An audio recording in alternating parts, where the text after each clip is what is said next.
Niners!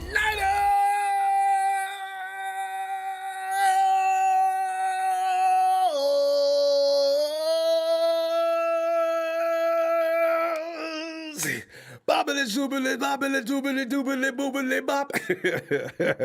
I'm not going to start it now. I'll wait. I've been working on this tune. Fam, how you doing tonight? You know, you watch. I said let me wait till after Monday Night Football to see what develops here. And the Packers woke up all of a sudden later. It looked good for a minute. It looked like the Lions was going to, because all I need to see is the Lions beat up on the Packers to get reassurance. Oh man, you guys are gonna bring that actor to Santa Clara next week. You better bring your lunch because it's gonna be a long night, fellas. And they woke up all of a sudden. But you know what? The Lions defense is not one to measure against the 49ers, so ain't nobody scared. I do wish, though, I'm concerned about a running back situation. I don't know. We're trying out running backs today, from what I understand. What I was really worried about is I thought Elijah Mitchell, was that a shoulder stinger? Trey Sermon, concussion protocol? I've been looking around. I haven't seen any information on that. If you do, please post it. Let me know. But Jimmy Garoppolo, he snaps out of a shaky funk to start the game. 49ers win over the Eagles team that scared me to death. Deebo tops the NFL. The Niners dodged a bullet in Philly, and you know this. The Eagles were more than a formidable opponent. The question is, if Brandon Graham doesn't suffer an Achilles rupture in the first half, would we be having this conversation? I'm telling you, man. So tonight we'll go to the phones for your take on the Niners' blood and guts fight with the Eagles, along with Jimmy G, the Jimmy G Deebo Show, and how the O-line and D-line made this Week 2 win possible. Ba, ba, ba, ba, boom, ba, ba, ba, ba. Don Berg, you go ahead and call in. I love it when Don Berg calls in and makes cameo appearances on the show now. Lions against the world. I wonder if he wouldn't bother the L.A. people. Anyway, the Niners won a hard-fought game against the Eagles 17-11. You know this. The Niners were able to overcome a sluggish start and grind out a grueling road victory to improve to 2.0 on the season. The main cause for the ho-hum start was the offense's inability to make a play in the first quarter. The Niners didn't have a first down for just about the whole first quarter. No. They didn't have a first down for the entire first quarter, which hasn't happened since 2016. Chip Kelly, right? Cap. Jimmy looked out of sync as he completed just 3 passes for 19 yards. That was a scary time just 1 week after the near meltdown in Detroit. Shut up, Don. Don't say that, man. We still melted down. We still kicked your butt. The Niners' offensive misfires were an early cause for panic by myself, and I guess you too, and everybody else was sitting there watching it horror. As the Eagles were storming the 49ers, we couldn't run. You couldn't pass. I mean, it was just ridiculous. It was looking real bad. Meanwhile, there's Trey Lance, waiting patiently on the sideline as JG struggled to get the offense going. It was easy to wonder, though, if Lance could have provided a much-needed spark to the sputtering at that particular moment in time. But if JG was feeling any pressure, he didn't really show it. He's becoming really good with that stoic look. You know how you used to shoot that grin every now and then for reasons that you couldn't really figure out? JG didn't even do that. The face stayed calm and the same, as if he knew something nobody else knew. So after a brilliant goal line stand by the Niners D, the offense was pinned on their own 3-yard line with just over a minute remaining in the half, right? Up to that point, the Eagles had been the better team on both sides of the ball, and the Niners need to find a way to move out of the shadow of their own goalposts. The Niners could not afford giving the ball back to the Eagles with prime field position. No! After 2 running plays, the Niners were faced with a 3rd and 1 and 3rd and 3 on their own 10-yard line. JG suddenly was able to strike like a cobra and find Deebo for a 5-yard gain to pick up a crucial first down. JG then completed 3 consecutive passes for 19 yards and got the offense moving downfield. Dun, dun, dun, dun, dun, dun, dun, dun. Then after going through his progressions, JG scrambled to the right when nothing was open downfield, gaining 7 yards on the first down. Oh! Who is that? Jimmy said, Jimmy! And then it became evident the Niners were starting to find a rhythm on offense. 3 plays later, JG throws a perfect pass in between defenders to gain that man, Deebo. 40 yards, set the 49ers up with 1st and goal on the Eagles 11.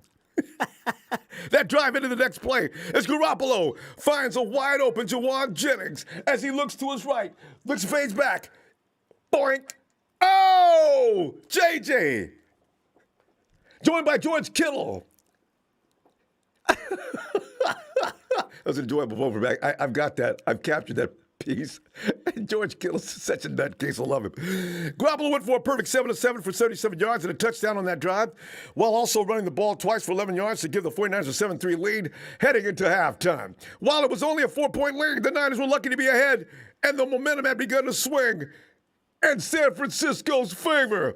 In the second half, JG was efficient and appeared more confident as he led the offense on another 10-play drive where the offense converted on 2 critical third-down situations. The drive resulted in JG again 10 sneaking his way into the end zone, giving the 49ers a 14-3 lead with just over 10 minutes remaining in the fourth quarter. Oh! Drama! Ow! The long drives were the Eagles' defensive unit down and were key to the Niners' success. Punch at him, punch at him, punch at him. Jab, jab, jab, jab, jab, jab. Just kept jabbing him, jabbing him, jabbing him. Late in the fourth quarter, when the Eagles were gaining momentum and got back to within a score, JG made a nice throw to Juice for an 8-yard gain, then entered the game on another quarterback sneak. The dude could not stop sneaking, and Alex Mack says, don't ask me what the secret is behind the quarterback sneak. I'm Alex Mack. I play for the 49ers. I'm a sinner, and that's all the information you're going to get from me. Third one, perfect way for the game to finish. Overall, JG finished 22 of 30 for 189 yards and a TD for 100.6 QB rating. He also added 20 yards and a score running the ball. And in fact, he was the leading rusher in the first half. Somebody said that during the game. I said, no, he didn't. And I went and checked it out. He did. We couldn't run. We got to run. That's what this offense is based off, running. JG's performance goes beyond the stat line, though. He was able to fight through adversity and stay poised after a shaky start. He did not lose composure. That is one of the things we did see out of JG in the past. But what I've been saying, it was a theory of mine, and I didn't get too loud about it. But I said it takes you a year and some to get really comfortable in the Shanahan offense. G's already put in that time in bits and pieces, I guess.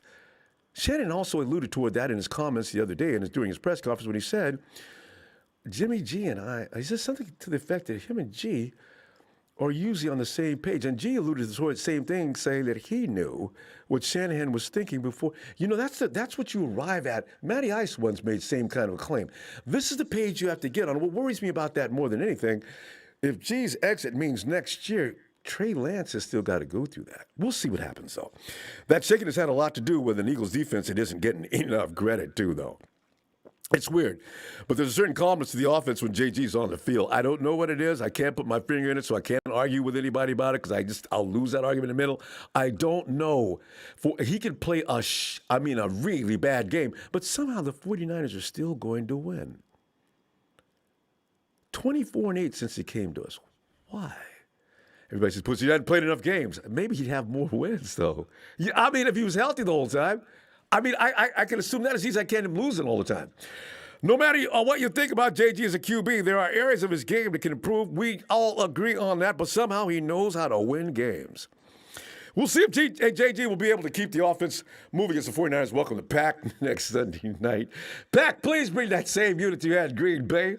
Because remember one thing, Pack, we beat the Lions in their house. You beat them in your house. So no matter what the score, I don't know, Pack. You bring that same defense. This ain't the Lions you're going to be dealing with next week. Oh, we got to get a game somehow, a run game. But that's the game we watched earlier this evening. Meanwhile, not enough can be said about Deebo.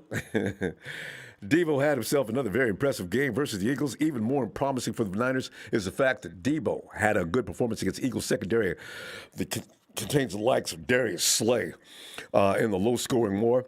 Deebo did it all on the field as he even had a critical pass breakup to prevent a potentially costly mistake by Jimmy Jimmy! Be careful. Jimmy's confidence sometimes thinking where he can put the ball into these little windows about that big. Jimmy, the ball is this big. If you're throwing it into a window that tight, Jay, it ain't gonna fit, brah. Don't do that. I don't care who's out there. Unless you can put that ball up high where you give your receiver a chance to win at the peak of the leap. But you put that ball down in range, I'm sure Kyle had a talk with him about that. Shannon had his way to say about the potential game-altering play, though. Or he had this to say about that particular play. I thought he, talking about Garoppolo, did miss a little one on that out throw on the third down that was their first all-out blitz of the game. And he had to fade away from an unblocked guy. So he didn't really get everything into that, which almost left a pick six, which Deebo did a hell of a job breaking that up, unquote. Deebo put up 93 yards, going for 6 catches on 8 targets for JG on Sunday. And this quality receiving output comes just one game after his 9-catch, 189 yards. And I'll never forget you, Deebo, because if you would have stopped clowning around on that last play, we just went down the field laughing. Look at these fools, man. They can't do it. Oh! They took the ball away from him. That would have put him well over 200 yards. Okay, that's fine. You know, he's averaging over 150 yards a week, so that's a fine. I see. Wait, that's too much. He's averaging over 100 yards a week. I can do the math real quick. No, never mind. 180 yards, a dominant display against the Detroit Lions on opening day. This pair of performances places Deebo. Are you ready for this? Our boy, Deebo, places him at the very top of the NFL in multiple stat categories. Deebo leads the entire league in total receiving yards at 282 and tied for fourth in receptions with 15. And are you ready for this? Only 2 Niners receivers. I repeat, only 2 Niners receivers have topped this receiving mark over their first 2 games of the season. Their names, Bernie Casey and the legend, Jerry Rice. Talk about solid company for Deebo at the very least. We will no doubt be rooting for Deebo to keep up this sizzling start to the season and pace the entire NFL in receiving yards this season. Big, not first player since Jerry Rice during the Niners' 1995 campaign. Deebo. You might hear that. You might hear that this weekend, this Sunday night. Look for the Niners receivers, particularly Deebo, to be featured even more in the Niners' next matchup as Coach Shanahan has now realized who his number one is. Oh, I didn't... Brandon Ayuk. Brandon. Brandon Ayuk still projects to gradually increase his target count as the season progresses, though. And the Niners want to get tight end George Kittle involved more. Oh, I tell you, fam, if you got dual threats out there in Deebo and Ayuk and George Kittle, this is what we've been waiting for. This would be the ultimate wide receiver core, finally. But with Deebo racking up 20 targets through the first 2 games, he'll likely be the offensive star once again. In fact, fan, I'm pretty much expecting for the Pack to consider double teaming Deebo. Actually, though, I wish they would. This would be a dream come true for guess who? Remember that year when George Kittle was actually campaigning for AB? That was one of the reasons why. George says, get some of these people off of me, and I'll make Travis Kelce look like a wimp. That's all it would take, too, because ain't nobody go one-on-one George. And linebackers, forget about it. Don't even leave your spot. You'll get toasted. So Brandon Ayuk, please join the party, babe. We're waiting for you, B. You were actually the one projected to be the number 1 dude. Get your butt in gear. So we'll see what happens. Kyle's got to dial it up for him. We already know what Deebo can do, and he'll do it anytime. You already know what George can do. He'll do it anytime. But you get Ayuk a little more involved. Now the defenses are really back on their heels because I'm not even sure what to expect this week as far as the run game goes. Ah, man. Let me get to the phone. Let me get you the phone, and we go sailing out on the blue waters of Hawaii.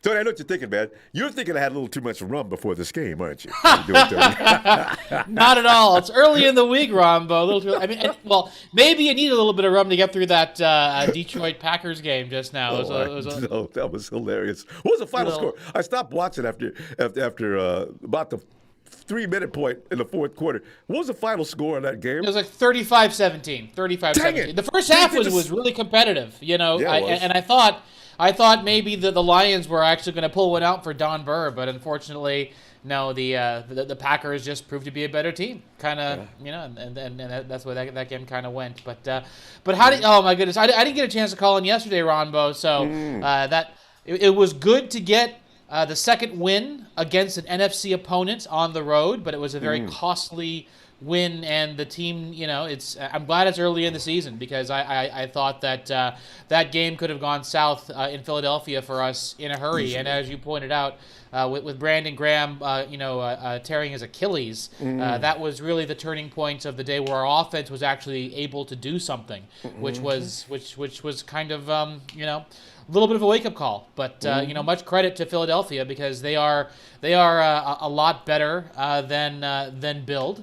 And I think there are some bright things in the future for that team. And most costed us is another injury-filled game for us. And we're out of our cornerbacks, and now we're out of running backs. So it feels Tony, pretty give me a little scary. bit more on that. Who's I understand that Michael Hasty, he's got a high ankle sprain. What's wrong with Elijah Mitchell? It's like a neck stinger, is what they're saying. He's day to day, so it's possible. We'll see if he practices throughout the course of the week. I think he actually might end up practicing and potentially playing. We kind of need him to. And Sermon, of course, is in concussion protocol, and that's a darn shame, because that first run, his only NFL carry, looked pretty darn good. It was really nice, and if he didn't get that helmet to helmet hit, he wouldn't have coughed up the ball. So. But man, I was excited for him to get some more carries in that game, but no such luck as it is right now. So, but looking ahead though to Green Bay, we need healthy running backs. We're going to test the theory that any running back can play in the Shanahan system this week. It looks like, given our injury numbers, and it's unfortunate, because watching the Packers play today, they had no pass rush tonight whatsoever against a very good, actually an excellent Detroit offensive line. But still, I think the Niners' offensive line is going to be able to pass protect just fine. But where we'd be able to really win the game is by running the football, because I think we can knock them back pretty significantly, given how well our offensive line is playing, and just naturally how Kyle would be able to scheme things up for the running game, and then using that to scheme things open for the passing game. But I'm worried now, because they have Jair Alexander, who is probably going to end up shadowing Deebo. But that's what I would have them do going into this week. And then that Stokes kid, their first-round draft pick, looked decent this evening, decent for a rookie. And King has a lot of playing time last year. He's not the greatest. So they have three. They have a very good defensive backfield. They're deep at corner in Green Bay. And we need Ayuk to play. We need Deebo to play. And we need Juwan Jennings and Sherfield. We need to actually stretch them thin at that wide receiver position. But they can cover us up. So without the running backs, I'm a little bit hesitant. At the same time, Ronbo, I think our defense is going to play really, really well against that Packers offensive line, because there were a number of sacks on Aaron Rodgers tonight. And just given the quality of offensive lines that the 49ers have had to play against in both Week 1 and Week 2, and yet Eric Armstead is still generating pressure. Nick Bosa looks better than when he first got that ACL. So I think this defensive line is going to be in very good position to crush that Packers offensive line. And it's just a matter of, can Lenore keep playing well as he has been playing? And, hopefully Emmanuel Mosley comes to play. It's rumored he might. So, yeah, I am bearish on Emmanuel Mosley in general, just given the way that, honestly, Akella Weatherspoon outplayed him towards the end of last season. That being said, That being said, he is our starting cornerback, and if we have Lenore and Mosley, I feel a hell of a lot better than Ambry Thomas or the alternative. I mean, although Norman got some DPIs, but he played okay. But he's hurt too now, so we'll see if he's going to play this week. Tony, Josh is hurt. Josh Norman got hurt in the game yesterday against Philadelphia. I didn't see him on the injury report today, which is a welcome sign. But he did not finish the game yesterday. So again, we're stretched thin at cornerback, and it's going to be an exciting Sunday night football game, and I do expect that defensive line in particular to have a good game. Hey, I have a question for you. I've been blabbering on for a little bit, but I have a question. So that's fine. I was hypercritical of DeMeco Ryans through the first half of the game yesterday. The reason why, it's the same thing I talked about last week, was the fact that he brings the blitz, and I love the aggressiveness, but he seems to call blitzes at weird times, even to the point where the big 91-yard reception to Jalen Reagor that Lenore gave up, that was off of they sent the blitz on that play and let Lenore have go one-on-one, and they really didn't need to. So then they orchestrated that goal line stand, and that for us was the real turning point of the game, and the defense played lights out throughout the rest of the game. I mean, Fred Warner was already playing lights out, neutralizing Jalen Hurts, Jalen Hurts. That was already happening. But that was, for me, watching that's more Fred Warner being the best linebacker in football than anything else. How do you feel about DeMeco Ryans? And by the way, I want to preface it by saying, me personally, from the goal line stand forward, the defense played great. But before that, I'm just really worried about those blitzes. What are you seeing? And know what, Tony, we're out of time. I'm gonna pass it on to everybody who calls in tonight, because that was a question I asked yesterday. I didn't get enough feedback on as well. I thought DeMeco he had a few rookie moments, and I agree with you on that. You got to know when to call a blitz. I understand being aggressive, but be smart when you do that. Good topic, hey, Tony. Aloha, Ronbo. Aloha, Tony. Tell you what, I'll be back. See what Shanahan says on Wednesday. All right. Peace out. Here goes Tony. And Salvador, Ronbo, Red Go Radio. Bro, the Packers didn't get sack one until fourth quarter. And I heard commentators state they allowed 3 sacks to the Lions. And you're absolutely right. I saw 1 sack, and then I got up and had something else to eat, and I was just scared and laughing because I couldn't believe the Packers had really recovered from last week. Danny Terry says we need to get Ayuk involved more. We're going to overuse Deebo, and we need him long term. And if we see Deebo pull up lame, I'm going to be mad as hell. Danny, thanks for that contribution. I fully agree. And oh, man. D up on the flow. D-Flow. What up, Ronbo? D-Flow, man. We sit back here and digesting that game against the Eagles, looking at Deebo's emergence into number 1. And I guess, D-Flow, I'm going to have to call Deebo a number 1 because Ayuk, I'm still waiting on him. So we'll see what happens with that. To do with that one. And also Sherfield, Sanu. It seems like it's just Jimmy and Deebo. And we need to spread that ball out a little more. These guys, I don't know what they're doing in practice, what's going on with that, but yeah. Nah, it's a must. You got to get Ayuk in. I don't know what's going on. You can't. Yes, we all can say Trent Sherfield did good during the preseason, but he's been in the league before and he hasn't really done anything. Ayuk has, and he's done stuff. Mm-hmm. He was capable to. Everybody expected Ayuk to be number 1. And not only that, that's true. I said it yesterday, is that we got to put other passers in because we're playing 17 games, and Deebo is known for injuries. When he's trying over people and all this, hey, he needs help. He needs help big time. And the main one is we're paying the highest tight end to catch 17 yards against linebackers who are garbage. And he only did 17 yards. Like, what's going on, Shanahan? Like, Phil, what's going on? You haven't even incorporated 1 pass to the other tight end. Almost every tight end in this league has a touchdown except for Kittle. Kittle hasn't even scored 1 touchdown yet. So what's going – and the running game, oh, man, it just sucks, man, having more running backs being injured. I don't know what's going on with there. That's actually, D-Flow, George Kittle's – Kyle's got him working the line – because he's trying to spring that run game. That's part of the reason why Oh, we're not yeah. seeing more of George Kittle on the pass route, because he's got him working down on the line. But for Kittle, yes, I do understand that. But in order to be paid the highest tight end in history, you got to score some touchdowns. Irrelevant. And the 49ers' way of thinking, that's irrelevant.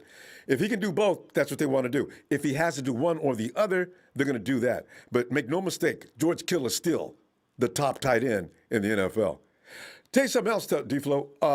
You're going to see more programming in that direction as the season goes along. We've got to get that run game established. That's number one with Kyle Shanahan's offense. So, yeah. Yeah, but don't forget, we also got other tight ends that can also block as well. Yeah, I agree with that too. Because if you put other tight ends him, you can put Kittle in the flanker position. You're trying to say Kittle can't be in the flanker position, like T.J. Hawkinson and everybody else who are actually helping their team win and scoring touchdowns, putting points on the board. And he only has. Because I can't remember when was the last time Kittle had a touchdown. Do you remember? No, George has never been famous for touchdowns though, even on his best years. But you got to understand, right?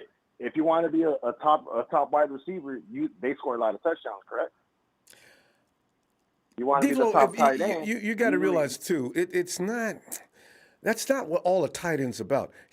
In fact, tight ends and most tight ends on the line, yes, correct. Don't score a lot of touchdowns, but ones who can do like it's George. Like quarterback. Do you know George Kittle had a pancake block last week and this week? Oh yeah, no, I know, yeah, I've seen that, but we only scored 17 points. We need him to score points because the offense, we weren't even running the ball the first half. Because remember, don't forget, Garoppolo had the most rushing, right? So him blocking did not matter. That was gone. That was irrelevant. Where was he in the passing game? Yeah. If we can't run the ball, we know we have one of the best tight ends in the league going up against suspect linebackers that he should eat up, or if not, create a double team. You may see that shift. And leave other wide receivers open. This defense is coming up this weekend is not as capable as the last two defenses we've seen. So let's see what happens this week. Hey, hit upon this for a minute, though. DeMeco Ryans, how did you feel about his defensive play call? Because Tony brings up a good point about that. I think DeMeco's having some issues with when to throw that blitz and when not to. Well, I think he's just still going off of his instincts of his playing days that, where blitzing does happen. But I think he did a pretty solid job. But you got to understand, when you blitz, you better have good outside coverage. See, a man-up coverage.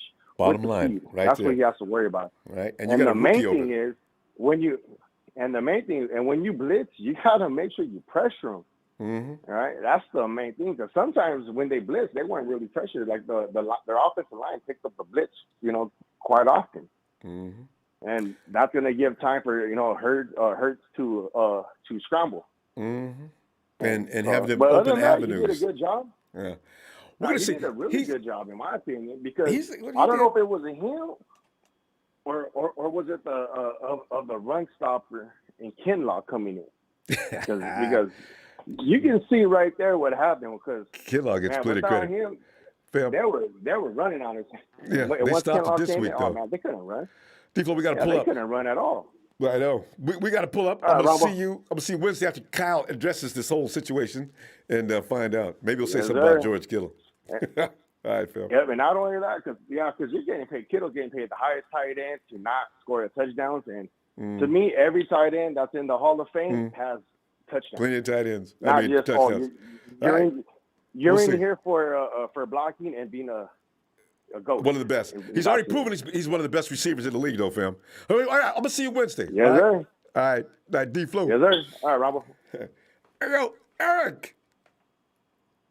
Yo, what's up, Ronbo? Eric, man, we're sitting there digesting this game, man. There's all kind of things going on right now about Jimmy missing them 8 passes out of 22 and 8. So you know me.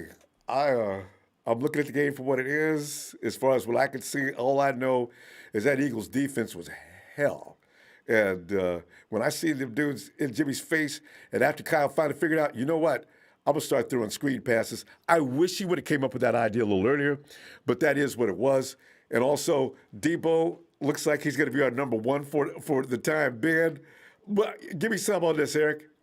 And also, address the thing about D'Amico. I wonder whether they get a temperature for that around the fan base. Go ahead. All right, well, the first thing I want to address is the George Kittle thing, because it does seem like George Kittle is getting a little bit of hate. First things first, the stat line. If you're going to be on this team, your stat line does not matter. To Kyle Shanahan and this offense, your stat line does not mean shit to them. Damn right. And I'll say this: sure, Travis Kelce and his stat line looks good, but the Chiefs are 1-1. Travis Kelce caught like 7 catches, 100 yards, and a touchdown, and they lost. And the Niners are 2-0, and George Kittle has 17 yards. Yeah. And George Kittle has 17 yards, and they are 2-0 right now. So I don't think George Kittle's stat line matters when you're winning. You know, and he's doing whatever he can to make this team win. And we clearly saw that his blocking was one of the main reasons we won that game. I mean, that man literally like pancaked 2 guys at the same time. That shit makes no sense. And I don't see Travis Kelce doing that shit. No, but that's what I'll say about George Kittle. The guy's fine. I don't know if you saw, but he has a new commercial. I watched it with the new movie by Venom. Yeah. Yeah, that was really nice. That shit had me laughing. Perfect for George. That's the kind of script you write up and Kittle get a home run every time. I loved it. Exactly. Yeah, I love that commercial. But as far as the D'Amico Ryan stuff and the defense, it does seem there is times where he does make mistakes, but overall, I see some elements of what Robert Saleh is doing. Of course. You can see sometimes when the energy pops up, like the 4th down and that stop after like a 90-yard play, most teams would give that up. 90 yards, they would give that up on the next play. That's like a huge momentum shift. And this is Philadelphia we're talking about. This isn't freaking Detroit, where they completely quiet, or like the Chargers, Yeah. But I think overall the defense played pretty well. I mean, they had 3 points through 4 quarters? Yeah. I mean, we did the same thing as we did in with the Lions. We decided all of a sudden maybe to take everybody thinks the 49ers keep taking their foot off the neck. They was dead. Kill them. And I'm not sure if that's what it is. Eric, what is that about in the 4th quarter? I actually don't know. I mean, what was the score? 17-3, right? Yeah. When they scored their last touchdown, right? There was like how many minutes were left in the 4th quarter? About the 5, game was close. 6. Because the game was close. It was a close game. Just because they scored another touchdown does not mean they were all of a sudden going to make a comeback. That was not what's going to happen. Obviously, the game was close, but it's not like it was a real comeback. It was a close game. That's how it was the entire game. The Niners played well. They're 2-0 now. Now we're on to Green Bay. That's all that matters. But I was watching Green Bay tonight, and I will say this: I think the game would have been a lot different if they were in Detroit. I'm not gonna lie. Detroit after the week they had Ronbo, I can almost guarantee their fans would have been extremely loud and actually proud of their team. They probably would have been like hollering their team the entire game, giving their team energy. And tonight they was just like, Packers basically just shut them out, in the second half. Yeah. What's his name? Olafonu. He got hurt. I guess he means more to their defense than anybody would have imagined, because they went from what were they in cover 2? They went to cover 2, and all Aaron did was just tear the heart and middle of that field up. I said, Coach, can you not see that you need to put somebody in for Olafonu and continue doing what you were doing? Rodgers sees what you're doing, he smells blood, and he's going for it, and they didn't make any adjustment. So you know what? That's why they're going to pick in the top 5 in the draft. That's just stupid. So Yeah. But what else were you talking about at the beginning? With Deebo, right? Yeah, another minute. Yeah, give me something about Jimmy and Deebo and that connection. And are you concerned with that? And do you want it to expand, or just like every other quarterback in the league, he's got his bread and butter guy? Should they keep going to him? What's going to be the result of that? Well, I think it all just depends on the team you're playing. If Deebo's getting double covered all game, you got to go somewhere else. You can't just force feed the ball to Deebo unless like it's like a third down and it's crucial, then maybe you give the ball to your best players. But I think it just all depends. It was pretty clear that the Eagles and the Lions could not do anything with Deebo, and it's going constantly now. So if the Packers can't do anything with them next week, feed them the ball. Why are you scared of it? But I want more distribution too, but I like this, and I got a feeling the Packers don't have the kind of defense that we just seen against the Eagles. Look for Deebo to still star next week. I'm going to predict that right now. And it's like the same thing in the NFC Championship game. If you're running the ball really good, what's the point in passing? And it's the same thing with Deebo. If Deebo is hauling ass, give him what's the the point in ball. going to someone else? There you go. Yeah, Eric, give him the ball. Eric, I'm going to see you Wednesday. Good stuff. All right. All right, Ronbo. I'll catch you later. Phil. Looking for you. Later, Ronbo. Later. Hey, Robert. What's going on, Ronbo? Robert, man, we're sitting here just having fun, because the fact is, you go out to the East where they play gangster ball. Because I'm telling you right now, Robert, that elbow drive to Sermon's head, see, if I was sitting on the bench, that's one of them things where I'm running out on the field and I got to get fined or kicked out of the game. Because that made me real mad. Oh, yeah. What kind of football is that, bro? Oh, man. Yeah, that was dirty. That was dirty. That was the Philly special, though. I know. That's the real Philly special. I knew it. I knew it. But, I knew what I was saying. I want to touch on something real quick because at first I want to give you your roses for trying to bring logic to a situation and keeping your calm because that was crazy as hell. Man, all this hate for George, stop it. The man, listen, the 49ers are a run-first team. We are not designed to throw the ball to our tight end just because he's capable every play. And actually, Kittle loves to block. Where do you find guys like that? He's a diamond in the rough. He does not mind blocking. Let the man lead the way. That's what he does. And does he it well. Doesn't pay that money just to go out there and catch passes. We have other positions that do that. The tight end position is not synonymous with pass catching. Yes, the most exciting tight ends have been pass catchers, but it's way more to go into it. Amen. Hey, Amen. First we got to establish the run for George Kittle to be effective because it comes off of the bootleg. Why? Because we know that, hey, our quarterback's a winner, but he has a problem getting the ball to him in certain positions. So you got to get a straight line and get him in positions where he can manipulate the defensive line so he can get the ball to George Kittle. We don't have Pat Mahomes in the backfield to get him the ball from every angle. You know what I'm saying? Hey. And Robert, it's not for what he is and what I tight end for what he is. Exactly right. This is not the theme of this offense. This Shanahan and his father, everything is based off establishing the run, and that's where a problem lies sometimes. But that's what it is. Stop looking at stuff nakedly and comparing people.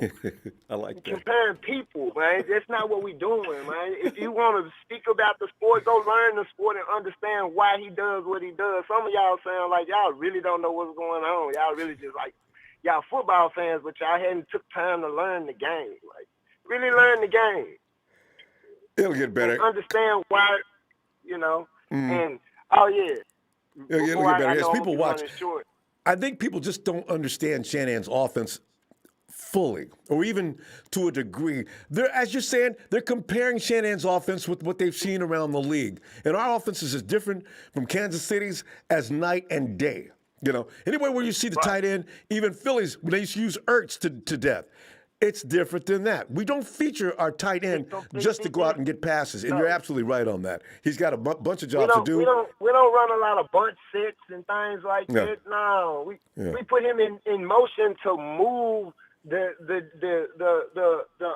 Mike linebacker or you know what I'm saying, the Sam to see what's going on the defensive side to get him in a blocking position. And to take advantage of the linebackers on a matchup from hell. It's the kind of thing that, it's people see it going on other teams. And I tell you what, Robert, any one of these teams that feature one of these prime time wide receivers with yards catch, they would trade for George Kittle if they could in a heartbeat. And you know it. Day of the week. You know it. Yep. Yeah. Because he can do what they can do, and he can do what they can't do, and it's block. Yes. Robert, I love it. But listen, before we run out of time, though, give me some on D'Amico Ryans. And we're going to give some grades tonight because we're looking at D'Amico, and we want to see more from the defense a la Robert Saleh, who's mad as hell, by the way, over in New York because he thinks Zach. D'Amico, I have no problem with D'Amico. D'Amico's only played this is second game making calls. He's learning, and he's going to learn even more. This is his first time dealing with a mobile quarterback as being a play caller. Hey, he's good. His defensive strategy kept us in the game when every 49er fan in the world thought we was going to lose because they was on the goal line. So miss me with that. Yeah, but the thing is, I want to get out before I get kicked off, before I got to go is. Go ahead. Now, we're short on running backs, but coach may have to make a decision on actually playing Trey more this week and not just letting him come in, and because that would add to our running game, but he just can't let him come in on running plays. You're gonna have to actually let him throw the ball. So and Robert, I could add a plus to that. Here's the thing: this defense does not remind me of the Eagles' defense. You're right. Oh yeah, Robert, I think you hit it right on the head. I think that's what Shanahan is going to be cooking this week. Okay, we might see. This might be our first chance to see more Trey, but hey. I'll see you Wednesday. All right. Looking forward to it, Robert. Have a great night, fam. Right. I think he's hit it. We're kind of falling to pieces as far as running back. They're looking at some people today. They might find somebody, but they're not going to find anybody that reminds you of Hasty. Hasty was on fire. Boy was on fire. Guerrero.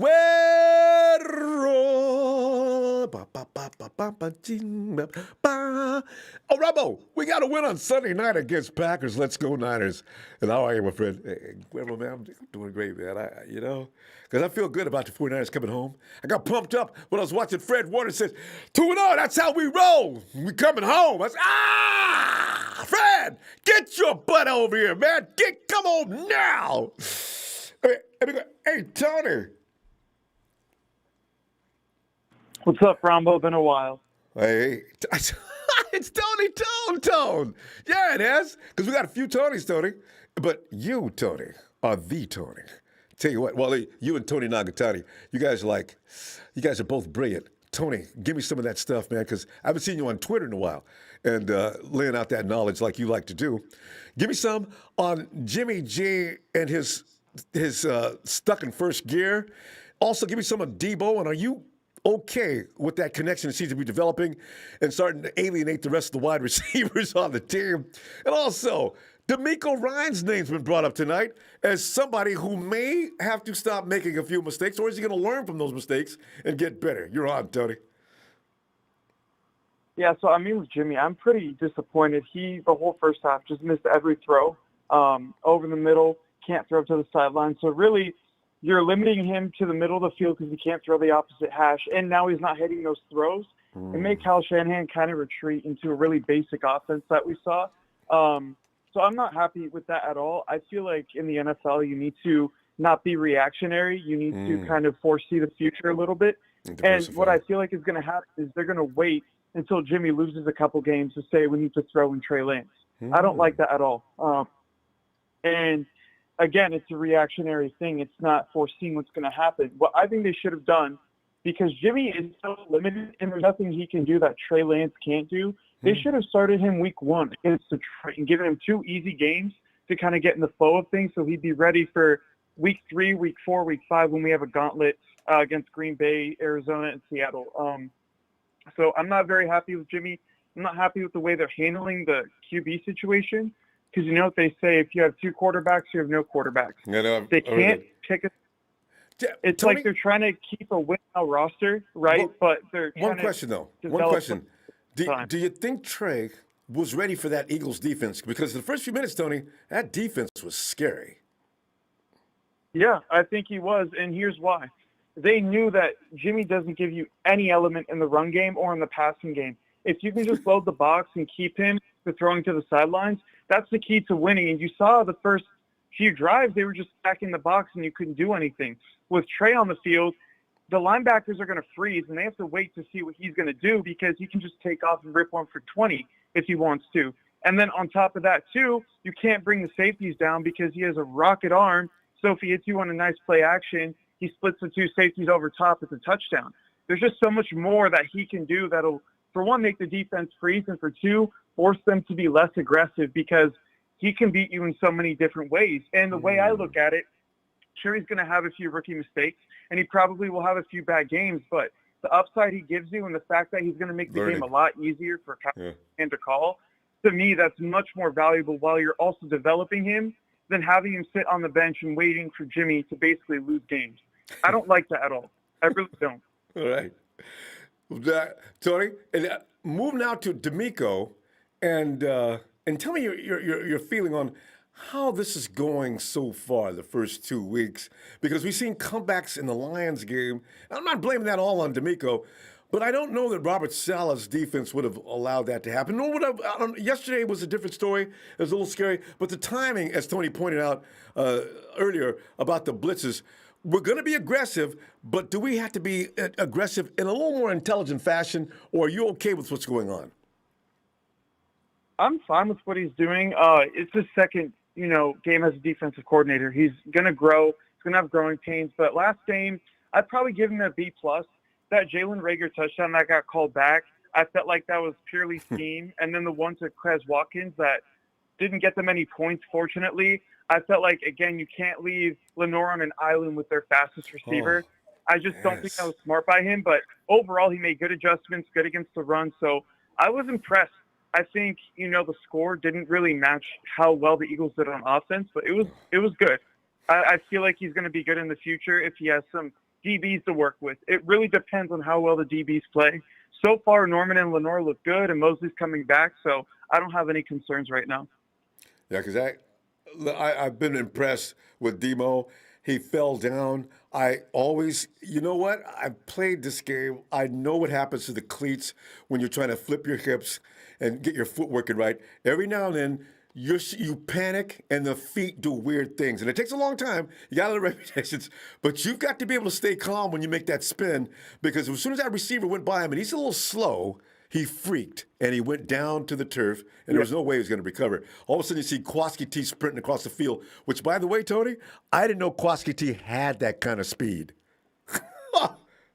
Jesus. Yeah, it was good. It was really good, especially off of all the injuries he's had to his legs. For him to move faster than I thought he's ever been in his career was really impressive. And he saved the game, because if they score 7 right there, we're down to nothing. Huh? So I think he did. So go ahead. Go ahead. No, go ahead. I was done. Yeah. I see someone saying, ask Tony about Ayuk. I'll get to that in a second if you have time for me. But, yeah, I was really impressed with him and Ward yesterday. They played very well on the back end, and they really helped stop a lot of the deeper shots.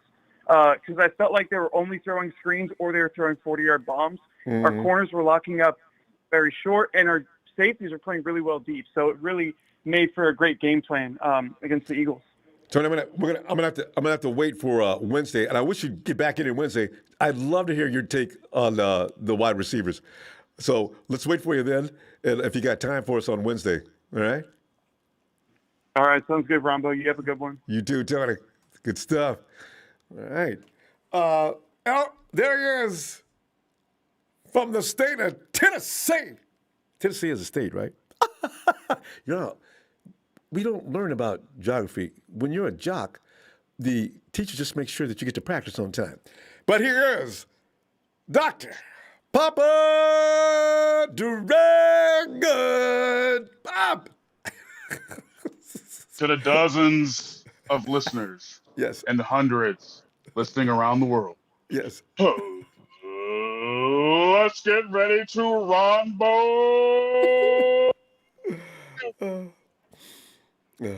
What's going on, man? I tell you. My goodness. Go ahead. The way it's been sounding, sounds like we 0-2. Damn. No. Damn. That's my feeling too. I saw a couple of channels today that specifically dedicated their entire program to beating Jimmy up. I saw that. I started funny. I I'm glad we're not losing. It would be brutal, brutal. But Pop, address that about what's going on now. Jimmy started off. He was missing. He did look tight. He actually was in fear. The Eagles actually said fear in Jimmy, but the face stayed the same. But he was scared because Jimmy's getting rid of that ball way sooner than he wanted to, and he was making some bad shots. And then of course he finally said, "Hey, Brandon Graham's gone. Yeah, I can play now. Let's go." Bobby, give me some, man. And address the D'Amico thing as fast as you can, because I know we're going to run out of time. Yeah. Go ahead. Yeah. Well, first and foremost, it really does take truly 3 years to recover from ACL. The first year back, you gotta get your confidence back in the knee. The second year back, at that particular point, you're able to move on it. And the third year, you lose the brace. Well, guess who just lost their brace? Jimmy Garoppolo just lost his brace. So he has looked better as far as his footwork goes and his positioning and things like that.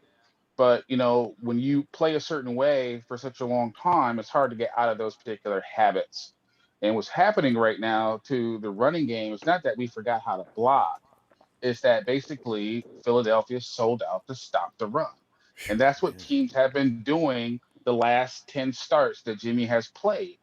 So what's happening is that the safeties are down closer to the line of scrimmage, both of them. And they're basically saying, okay, Jimmy, if you're going to beat us, you got to throw over the top or you got to throw to the sidelines, which was the opposite of what you saw Detroit do in the first half against the Packers tonight. They're basically saying, okay, Rodgers, you're going to beat us, but you're going to have to beat us underneath, and you got to go all the way down the field in this long drive. Well, now people are doing the opposite to Jimmy G. They're basically saying, hey, you got to throw over the top. So as far as people beating him up and things like that, I think Jimmy is probably something he's probably used to. Part of it is earned. But at the same time, they just won on the road. And, he still has a winning record. I can't take that away from him. You know how I feel about Jimmy G. It's like a love-hate relationship with the guy. But you're going to see the same thing for the rest of the season, because since people have been doing that to them, and this whole thing started in the Super Bowl that they lost, ever since that particular time, he has not had a winning record since that particular time he's been playing games. So you're going to continue to see that until we throw people out of it. And he's going to have to do that. He's going to have to throw the ball up long, not a duck to Deebo. He's got to throw over the top, convincingly and confidently, and attack areas of the field that people say that he can't attack. He can do it, but he's got to have confidence. He's got to get that done. Pop, one question on that. Why is it then that Kyle Shanahan continues to run the same scheme? Because I look at Jimmy, and I know what you're talking about, but I wonder why Shanahan doesn't incorporate more of what you speak of. Because he's the one running practice. No, you're absolutely right. And the reason is that Jimmy can't do it. At this particular, I don't know if it's a confidence thing. I don't know what it is. I think it's a confidence thing. But what we're seeing right now manifest in games is what we've seen in practice and what we saw over training camp over the entire summer, with one exception. The one exception is that Jimmy G has not thrown an interception. He's not turned the ball over. So that is very, very good. So one of the reasons why I gave him a game ball is because he didn't turn the ball over. He allowed the defense and special teams to win this game, and he took what the defense gave him. So that Bob, takes discipline. And which is usually the case. And then also, Pop, has anybody ever thought about, does Shanahan believe that his wide receivers are capable of running what we speak of? Because we always speak of what Jimmy can't do. And I wonder sometimes, he's already got Ayuk, and everybody says Ayuk is not in the doghouse, but I do wonder if Shanahan has tried, because if there's one wide receiver we have that can run that route and get himself open and get a step on the defense, it could be Brandon Ayuk. Deebo is who he is. Deebo will kill you across the middle. So Shanahan says, why should I put him in any other position but where he's strongest? But Ayuk and Sherfield, I'm wondering. I don't know about Sanu. I just don't fully grasp what he does well. But I'm wondering about that. Have you thought about that? Yeah, Sanu's a receiving room guy. He's a guy that helps the young guys along mentally. He's a guy that can come in and run all the routes and play out of the positions. So Sanu would probably have a better showing if we had a better distributor of the football. Right now, what we do is we're gonna run the ball, we're gonna play action and throw it over top you over the middle of the field. That's what we do. But because we're so good at running, people have to honor that and try to stop it. So that's what you're really seeing happening on the football field. And until they get a quarterback in there that's going to really challenge every blade of grass, Then we that's what expand you're going to see. the roles of the wide receivers. All right. I want to see it Yeah. because I keep wondering because Shanahan has been on record as saying I need my wide receivers to step up, and I always wonder what he means by that. And I always wonder when they drafted the guys they did or pulled the guys in, they had something in mind. Ayuk is the X factor in this, and I keep wondering. Because like a lot of people, I don't believe Jimmy Garoppolo has no capability to put the ball where he's told to put it. So I want to see that develop. Looks like we're running out of time. Production's yelling at me. The proof's in the pudding. But let me just end with this. Right now, Jimmy G has like an average, a per yard average per pass of about 5 yards. Okay, Quickly. that is very, very low. One All right. quarterback is lower, and that's Mac Jones. There you go. All right. Spot, we got to stop. Production's going to beat me up. Well, I'll see you Wednesday. All right. All right. All right. All right, brother. Oh, God. And, hey, Casey.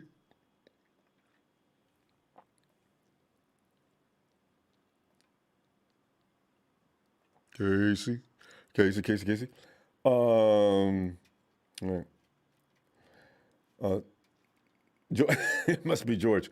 Hey, George.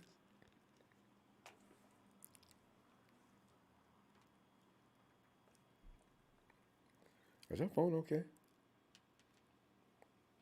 Because, I don't even hear that other sound. All right. And now I see Justin. Justin. Justin. How's it going, man? It's been a while. It has. Been a bit of I saw you on the chat, though, and in the comments. I always notice your stuff. But, Justin, what are you thinking? Gotta be a snarky, man. Gotta bring up the snarkiness sometimes. Got to bring up what? The snarkiness. Gotta bring it up sometimes, Okay. man. Gotta bring it up. So. All right. Yeah. 2 weeks, man. I see everybody's exaggeration about Jimmy G. It's not the first rodeo we've been with Jimmy G. Yeah. Everybody's forgetting the Miami game. Terrible, 30-7, and at home. It's not our first rodeo. With Turbo Haas. I think the more important thing we need to realize is we're 2-0. We're 2-0. Yeah. And it's very hard to win this league. It's very hard to win in this league. Look at Jacksonville right now. They have a rookie quarterback right now, Trevor Lawrence, and they're 0-2 right now. Yeah. And so it's very hard to win in this league, and whether you're playing whatever team. So, and I'm just happy we're 2-0. I'm not going to sit here and complain, and like everybody else is complaining, like, oh, Jimmy G, this. Like, as long as we're 2-0, I really don't care. So I've always said that whether Jimmy wins or not, he's gonna get the crap. That's just what he is. He's just a magnet for that kind of talk. Because you know what, Justin? Here's the thing. I hear these complaints about Jimmy as they are, but I've seen him play differently when he was playing with the Patriots. So I'm not sure if I buy into he can't do this and he can't do that and he can't do this. I've seen him do that. If anybody looks at those film pieces from when he was with the Patriots, it was a different Jimmy. I still think this is Kyle's offense. Yeah. I still think the way he designs it this way on purpose. I don't think it's all design just with Jimmy in mind, but we're going to find out more later. But go ahead. Yeah, and I think the Packers, they looked okay, but I think Rodgers is beatable though, and that's the thing everybody says. I'm worried about this Packers game. I'm not. Rodgers is beatable. We saw that week 1 where this guy got rattled. You rattle him, he gets uneasy and he makes decisions, and it's all about rattling Rodgers, and we've done it before. And we could do it again. I have confidence in the defense. I have confidence in this defensive line to pressure Rodgers into making stupid decisions. So. Or making quick decisions. I'm very confident in this defense. Yeah. So it's the cornerback issue. We've had that cornerback issue for so many years. Nobody's acting like we haven't had like a good cornerback crew in a long time, and we just we get here and there. I mean, it's just been a cornerback. The cornerback zone has been the issue for a lot of years. It's been an issue since the Carlos Rogers days, the Chris Cook days. It's been an issue. So we just Justin, it may be one this weekend too. I didn't even know that Josh Norman got hurt during that game. His ankle. So who's on the other side? Hasty went down with a sprained ankle. I know about him. And somebody said there was something wrong. Elijah Mitchell's got a deep shoulder bruise. Trey Sermon's in concussion protocol. Elijah Mitchell will probably That be was back. an ugly hit. That was an ugly hit. That Sermon hit. Yeah. That hit was No, that was not brutal. that was not legit enough and it needed to quit. So I just want to know. I'm looking up for updates if that player got fined because that was a dirty hit. It was 2 dirty hits back to back. Poor kid. Elbow drive to the he head. just got onto the NFL Ah. first NFL carry and he gets injured. That's just tough. And they That's went after him very, very tough. And they were frustrated because they couldn't move the ball. They couldn't win, right? So the next dude comes running through, I'm kicking his head, and they hit it. Dude hit with an elbow drive to the dirt. And then the dude, before he hits the ground, drops the helmet on him. I said, oh, man. Okay. Y'all have got mad, haven't you? Yeah. It ain't about the game anymore, is it? So, No. Philly is like that. If everybody knows Philly is like that, though. I know. They are not the nicest people around sometimes, if I'm being honest. No, they reflect history. the city of. They do. I'll never forget that year that the dude had, Marquise Goodwin, had him by the collar, had him up in the air and was yelling at us. Oh. And remember, that's the game that Joe Staley got his eye was bleeding. I said, boy, these boys here, boy. Yeah. So, and we just on the Green Bay, and that's all we could worry about, Mm-hmm. I think Trey's going to get some start and stuff. If he doesn't, I'm not going to be mad about it because let the kid learn. Okay, let the kid learn. Don't force him out there and, let him swim with the sharks. He's still learning. Don't force him out there. I think we'll be fine. And contrary to what some people believe, I doubt Kyle Shanahan's going to leave him on the bench if he's better. I really don't. I can't imagine Kyle. Kyle's a 35. Kyle's below 500. He's going to do what he better do, And by the way, Precious, Justin's time is up. Give me a break with, as soon as you start talking about Jimmy, you get cut off. That is BS. Justin, we got to go. We'll see you Wednesday. Yeah. Every time I see that all the time. I got you. As soon as you say something bad about Jimmy, cut you off. That is such a joke. Justin, I'll see you Wednesday. All right? Yes, sir. Take care of yourself, everybody. Have a good night. You too. Hey, Casey.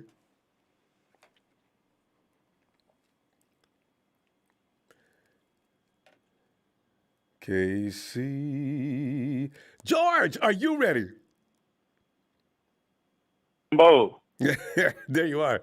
George, come on in, Can you man. hear me? Yeah, I can hear you now. Oh, maybe Am I we were on good? before we couldn't hear you. Okay, I can hear you. Can you hear me? Nah, I had a different headset, Okay. and I think that was probably the problem. Well, George, tonight I thought I'd put it up since Jimmy G's the normal reaction to Jimmy G. My thing is, all right, when Jimmy does bad, yeah, we cut him up. But when Jimmy survives and does win a game, we're still cutting him up. Well, see, that's what I say, okay, let's bring this up tonight and just get a little feel as to how bad it really is. George, Jimmy's game, give me some commentary on that. Deebo being a dominant force suddenly, not suddenly, but even a bigger force than anyone would have expected. Give me some on that and how do you feel about that? And also, DeMeco Ryans' defensive play calling, are you happy with it?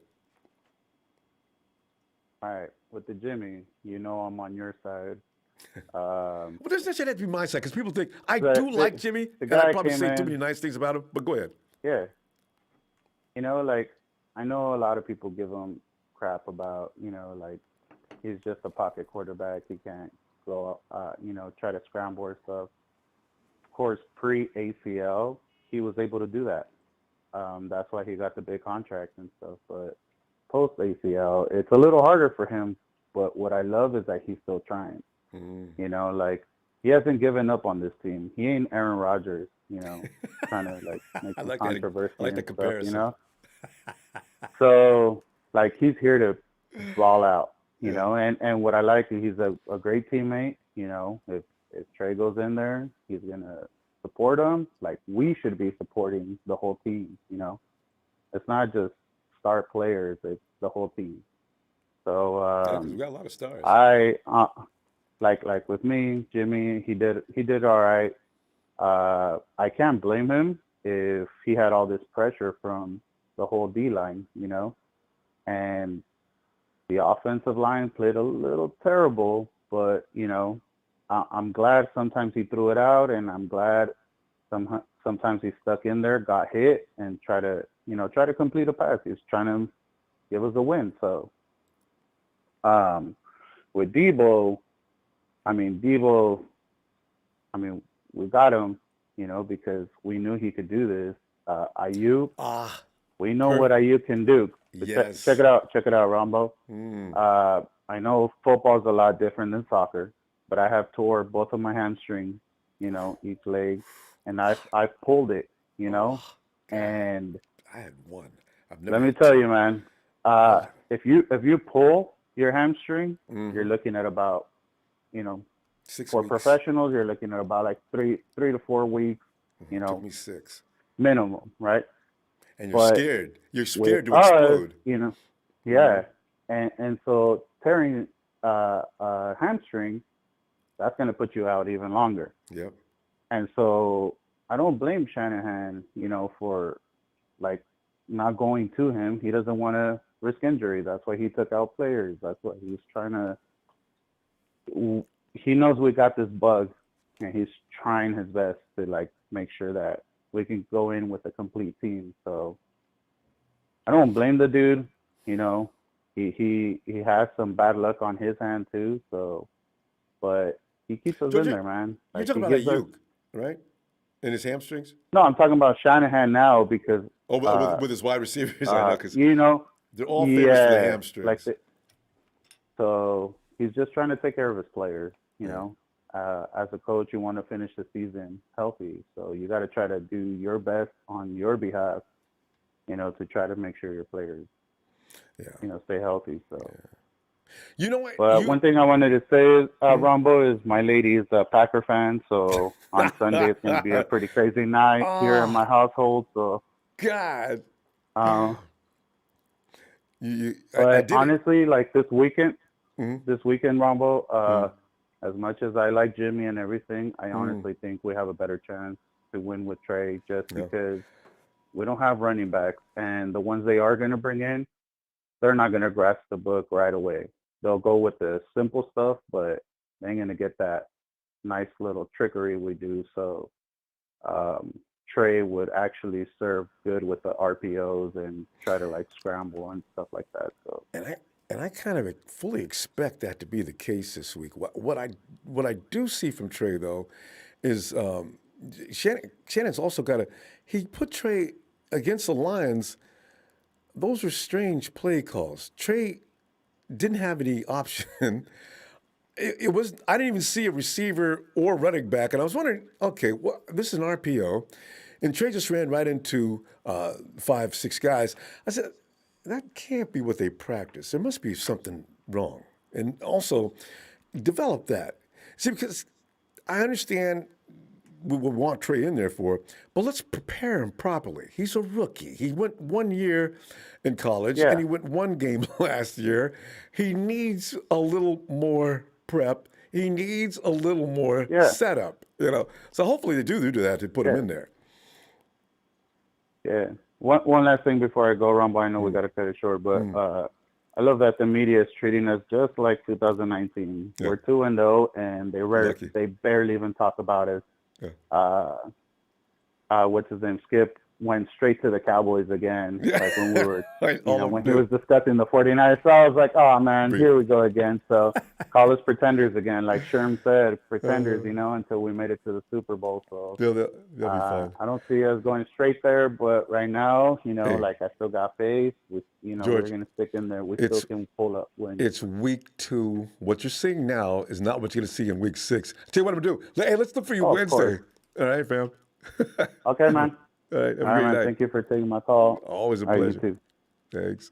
Bobo says, the way I see it, our defense held all game, our offense struggled the first half, and then our quarterback made the proper adjustments at halftime, and then we won ugly.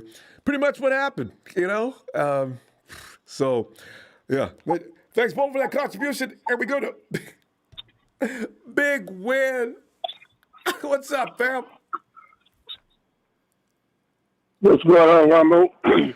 Big Win, we're sitting here talking about the Jimmy Garoppolo win or his role in that win. We're talking about the Deebo emergence as the number one receiver in the NFL. I don't know if people are going to tie it together because a lot of people still are not satisfied with Jimmy G. Yet Deebo is benefiting big time. I'm not sure if it's because he's not going anybody else but Deebo is sitting on top of the league, and that deserves a round of applause. Also, the question is tonight also, DeMeco Ryans, is he going to be okay? Are you not concerned? I am not concerned at all with DeMeco, man. He gonna handle his business. Yeah.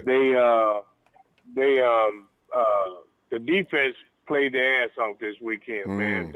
That's all you can say. And I don't know why everybody tripping so hard on Jimmy. Have Jimmy lost yet? Haven't Jimmy lost this year yet? Not that I noticed. I mean, only problem I got with Jimmy G, man, he needs to bring those passes down. Yes. He's throwing all his passes are too high, and the Fully guy, agree. he's going to get somebody hurt bad, man, like that, you know? And there's a chance of He's going to missing. jump up in the air to get that ball and get creamed, you know? And I don't know why that's flying off his hand like that. So, I don't know what it is either about that, but, you know, and he's got to know about that. That's all they got to do is just bring the passes down. He's making good passes. He just, the passes are there, but they're just too high. Floating. The guys are reaching up one hand trying to catch the ball, It's just, I don't know, man. But like I said, I ain't got no problem with Jimmy. Long as Jimmy keep winning, he going to get hate whether he win or lose. I know. That's true. That's just We the way can go it is. 16-2. Yeah, but Garoppolo can't do this, and he can't do this, and he's very limited. I say, you know what? Damn that. We're winning and on our way to the playoffs. I'll take it. So, but he's going to get criticized. And as long as we just draft another quarterback, of course, that's going to be kind of a natural thing to happen anyway, though. So we'll just take it for what it's worth. Yeah. And maybe Trey will come in and he will unseat Jimmy. Let's see if that takes place this year. I kind of wonder about that, though, because Kyle likes to be on equal ground with his. He wasn't going to start a rookie. He hates that. And he wasn't. And I don't think he was going to bring him in that game anyway because that game was too close. You know what I'm saying? If it had been like last week, you know what I'm saying, he would have brought him in and let him play. But with that game being that close and we was on the road, he wasn't going to bring him in there. I knew he wasn't. So, and big win. Not only that.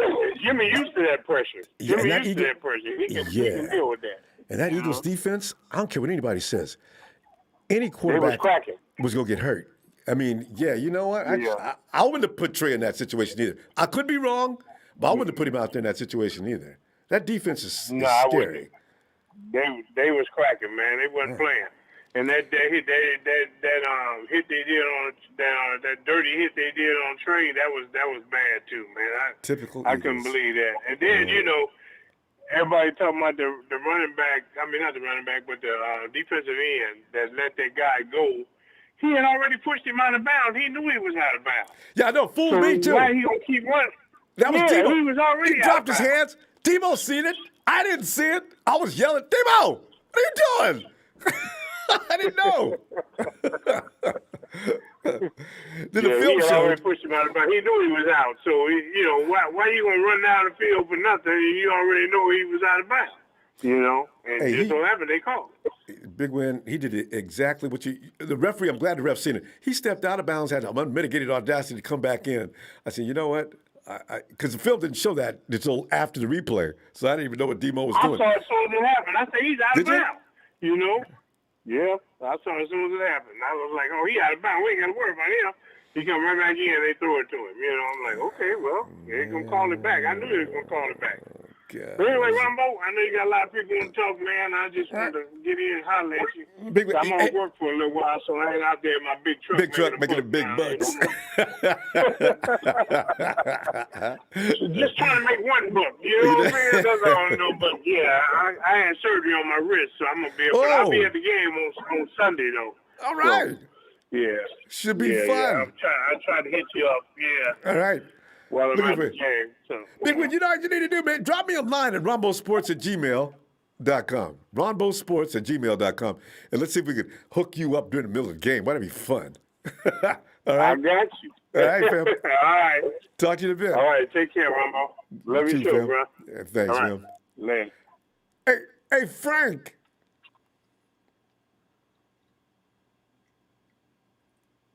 Frank, come on in, Frank, because we're sitting in What's here. up, Ronbo? Frank, we're talking about the Jimmy G. Jimmy's not getting all the love in the world, but he never will. But Jimmy G had a lot to do with that win. But Deebo even had more to do with that win. It was the Jimmy Deebo show with the defense the defense was the stars featuring Jimmy G and Deebo. But what did you think about Jimmy's performance and Deebo being the focus? Pretty much going to be the number one receiver right now. I don't think that's going to stop anytime soon, Frank. I think Deebo's going to be the guy this year with Ayuk trying to assert himself at some point, I'm hoping. And as you know, Deebo, George Kittle has gotten a little flack for not being the most productive person in the end zone. And if you got let's get a lot for you too, Robert. Frank, D'Amico, give me some on D'Amico as well and his defense. Well, shout out to you, Ronbo, for letting me come on the show. And always a pleasure. Yeah, well, I'm going to start with Jimmy. But I agree with, what's his name, Tony? Mm-hmm. Oh, yeah, Tony. I agree with Tony. Yeah, I agree with his input on everything. And I believe also, I think Cal don't trust Jimmy, man. I just think he don't trust his quarterback, man. Just like on the 3rd and 8, when it's 3rd and 8, and you're going to run the ball with Deebo instead of just doing a throwing pass. You remember that play? Yeah. Yeah, I'm like, it's 3rd and 8. Like, why would you call the running play with Deebo on 3rd and 8? Like, it's just his play calling with, I think he limited himself with his play calling with Jimmy. Like, when Jimmy missed like 3 wide open, what I'm saying, passes that could have been cool. Was that in the second half or first half? That was the first half. I believe that was the first half. It was 3rd and 8, and he ran it with Deebo. Frank, the only problem I have with that issue is Deebo's usually successful on that play. I don't know. Maybe they shoot through it. Well, you would think that's a long. That's like it's like 3rd and 2. I've seen him run touchdowns. 3rd and 8. That's a long. You know what I'm saying? And Philly Freddie front 7 was swarm. Well, see, that's they why was fast, you know a misdirection play. They got a mean front 7. A misdirection play, though. You know what I'm saying? So, a misdirection play in that particular time, maybe not a real bad idea, but it didn't work. But if the defense is going one way and Deebo's going the other, that might have worked. It didn't. No, he just handed on to him. Deebo just stood right there beside Jimmy G, and he handed the ball. Well, I thought he came from his. And I thought he came from the flanker. Yeah, that was 3rd and 8. All right. Yeah, he did his play calling. I don't believe he. But you know what, Frank? One question on that though, before you go any further. If that's the case, why not just make Jimmy sit down and bring Trey in? If you don't trust Jimmy, I agree with Tony. I think he just with his he waiting on Jimmy just to mess up. No, we can't afford to lose a game on evaluations. You can evaluate him during practice.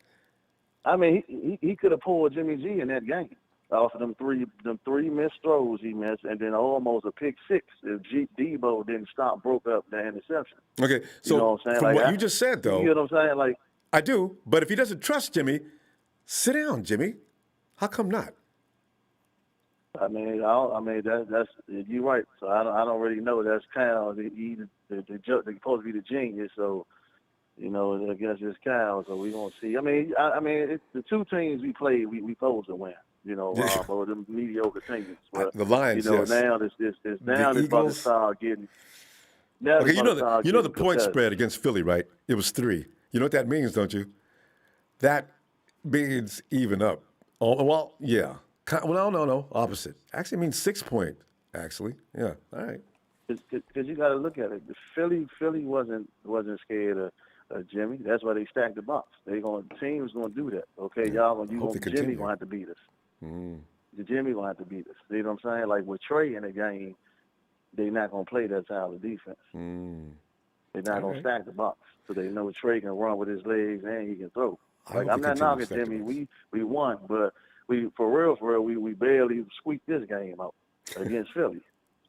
You know what I mean? It's being real. All the faith for everybody watching the game. We barely squeaked this game up. But I'm just saying, Frank, let's not assume that the Eagles beat hell out of the Falcons the early week before. I don't know that they're Atlanta, sorry, Atlanta ain't nobody. Tampa Bay just beat them. I mean, you know what I'm saying? They still put 30. Atlanta now. No, I'm not saying Atlanta's great, but 32 points. I don't know that I don't know if they're going to be that. We'll see what they look like against the rest of the league, but I don't know that they're that bad. I'm not. I mean, not like the Lions. You know, we got Green Bay, you got Arizona, you got Seattle. Like it's about to get tough, and I just believe for us to take it to a next level, you're gonna have to throw the ball, man. You're gonna have to throw the ball to some next point. Week. We can't. You know what I'm saying? You can't run the whole. That's what this other time, teams know what we like to do. We'll run first team. Yes. This time next week, we will compare those notes, and I'm telling you right now, anybody that thinks Jimmy G is going to wuss out next Sunday night at home against Rodgers, I think I smell an upset for y'all. All right? I'll be waiting for you next Monday. Monday night. I wish him all the success. He's going out. He's my quarterback. But you're anticipating.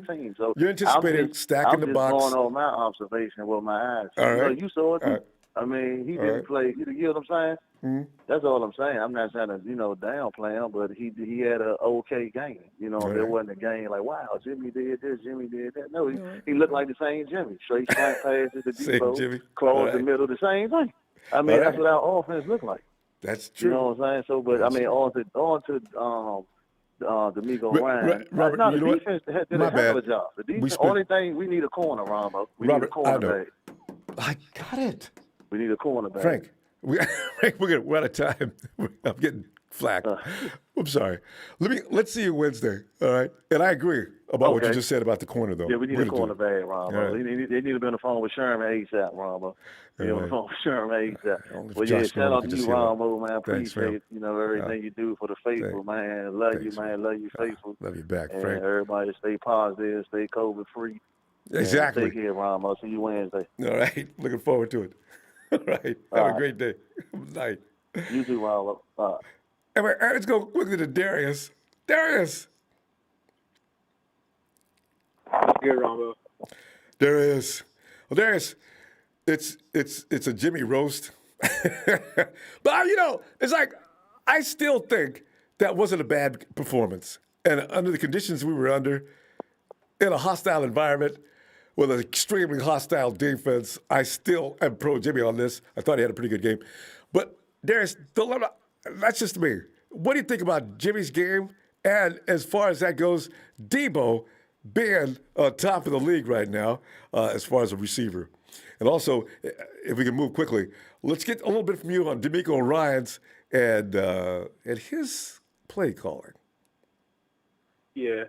Real quick before I talk about Jimmy, the Eagles' defense held Atlanta to 6, and then the Falcons then went on to score 25 against the Buccaneers. So that defense is good. I don't know what people forgot about that. And we already know the Buccaneers defense is like.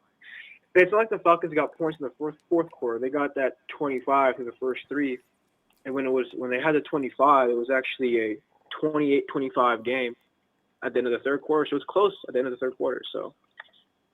Anyways, I think Jimmy played all right. I mean, I remember the first 2 series, Deebo dropped the screen, Juice dropped the screen, and so we went on the kick. I know he had one really bad throw to Sanu. Sanu was wide open. Yeah, that was bad. But other than that, I don't really recall any god awful throws. I think the one to Ayuk, his first throw to Ayuk, was a bit too high as well. And that's something he's got to work on. He's got to bring that ball down. He played fine. Yeah. Yeah, he played fine. Other than that, he did what he was supposed to do. Yeah, so I have nothing to say about Jimmy. You know, people who are Jimmy haters are gonna find any way to hate on Jimmy. So it's no surprise that you're hitting on Jimmy for this game, unless Jimmy goes on to break the single season or single game passing record. Then maybe he's still gonna get lay flack. for a That's night. true. But yeah, That's so true. Yeah, I think D'Amico called a pretty good game. Called a way better game than we did against the Lions, that's for sure. You know, other than that 91-yard bomb, which Diamondor could have played a bit better. I think he lost. Especially that in the end zone, man. That was beautiful. That was literally. Oh man, I sat there crying. I was like, oh my god, what a stance right there. I think he called a pretty good game. I really don't have any complaints. This is his second game, so I'm not expecting 85 Bears defense around here. I'm expecting a quality game, and that's what he called. He called a quality game, so I got no complaints on that end. As for about like George Kittle and stuff, I think the thing with Kyle Shanahan is once he gets in the zone, right, he just doesn't want to leave it. So and rightfully so, when Deebo's playing the way he is, you're just going to keep feeding him the ball, right? But, at times you want to get the highest paid tight end in the history of the NFL, more than 4 targets. And those 4 targets are 1 yard, flat routes. Come on now. Come on. And I know Kittle's catches are mostly, based off play action in the run game, but you still have to find a way to get the ball to get him the ball, In 2018, our run game wasn't anything crazy, but he broke the single season record for receiving yards by a tight end, and that wasn't because he were running the ball all that great, That's because he was calling up plays for Kittle. So I think if Shanahan's just a bit more generous with the play calling, Kittle's gonna do what Kittle does. So I ain't tripping about Kittle or Ayuk either. I think he wants to slowly bring in Ayuk because was it groin injury or something like that, right? And so hamstring. It's always his legs. It's one or the other. Yeah. You don't want to mess with that, because that's explosiveness and all that type of stuff, and you don't want to rush him back because that's what we saw last year happening to Deebo, right? He tried to come back too quick and he just missed the whole, basically the whole season. So I think he's trying to take a cautious with Ayuk for now. Oh, I know. Other than that, I have no pain. You know what? Our O-line was spectacular. Because there's, Alex Mack had 0 pressures allowed. I know, right? But you know what? If we can get Ayuk up to speed, George Kittle, that year he did so well. He was always cutting off the tail of Marquise Goodwin, who was taking the safety out of the play. There's a formula that has got to come together here. We still need that speed guy, which is why I was crying in the last 2 drafts. Because I want a speed guy, and I can't get one. So, and Kyle needs one for his offense. Well, so we'll see. Ayuk's got to be the guy. And the speed guy that I wanted, Rondale Moore, is balling out right now. What he do against the Vikings? I tuned in on Red Zone. I just saw him do some crazy. I remember 5 seconds left in the second half, and they throw him the ball at 1 yard ahead of the line of scrimmage, and he just starts juking him out. Gets 20. Sets up a field goal. So if we had Rondale Moore, Ronbo, oh my God. I remember people there was a lot of guys had him in their mock draft. I know. Darius, we're going to go. I'll tell you what I'm going to do. I'm going to look for you Wednesday after Kyle Shanahan makes his speech. All right? Or his midweek speech. All right, man. All right, man. Have a great night. All right, Darius. And no? Okay. Eric Salazar. Thanks, fam. Appreciate that donation. Man. Thanks, fam. Niners Emilio. What's happening? Emilio, every now and then I just like to Jimmy's name is of course being dragged through the mud, even after we win, and I thought that was just uncalled for, right? So I said, you know what? Let me ask about this tonight. Not Jimmy. That's not no, he's just Garoppolo, and everywhere he throws. I said, people still working Jimmy about a game. You know, doing that. I was at the laundromat one time, and I guess the guy I was talking to, as a matter of fact, he's Italian, And the way he pronounced Jimmy Garoppolo's name, I said, I was kind of impressed. He called him Garoppolo. I said, I'm going to call him that. That's said, Jimmy Garoppolo. That's the Italian way to say it. I forgot about that. I bet that's right. I said, that sounds a lot better.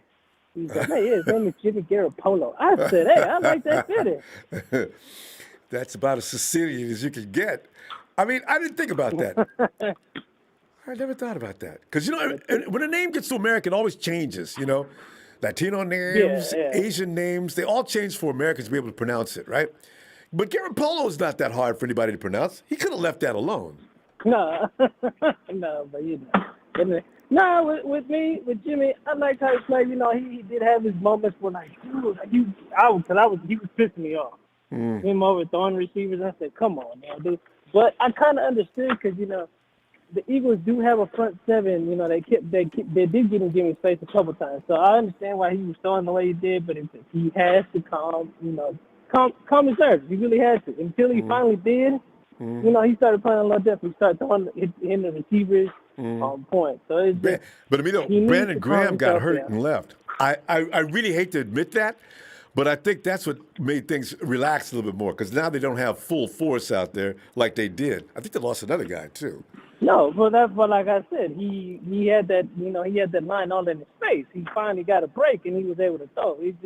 He needs to relax a little better. That was his thing. He was playing a little nervous. He did play nervous that first half, and then after that, he had a little break. He was doing a lot better. It's just that's the thing with Jimmy, with me, that bugs me. That you have to relax. We need you to win these games. If you're not, Trey's going to take your job. So he knows that part. He knows Trey is going to take his job. So if he doesn't start hitting these receivers and throwing that ball throwing the ball a little more better, he's going to lose his job.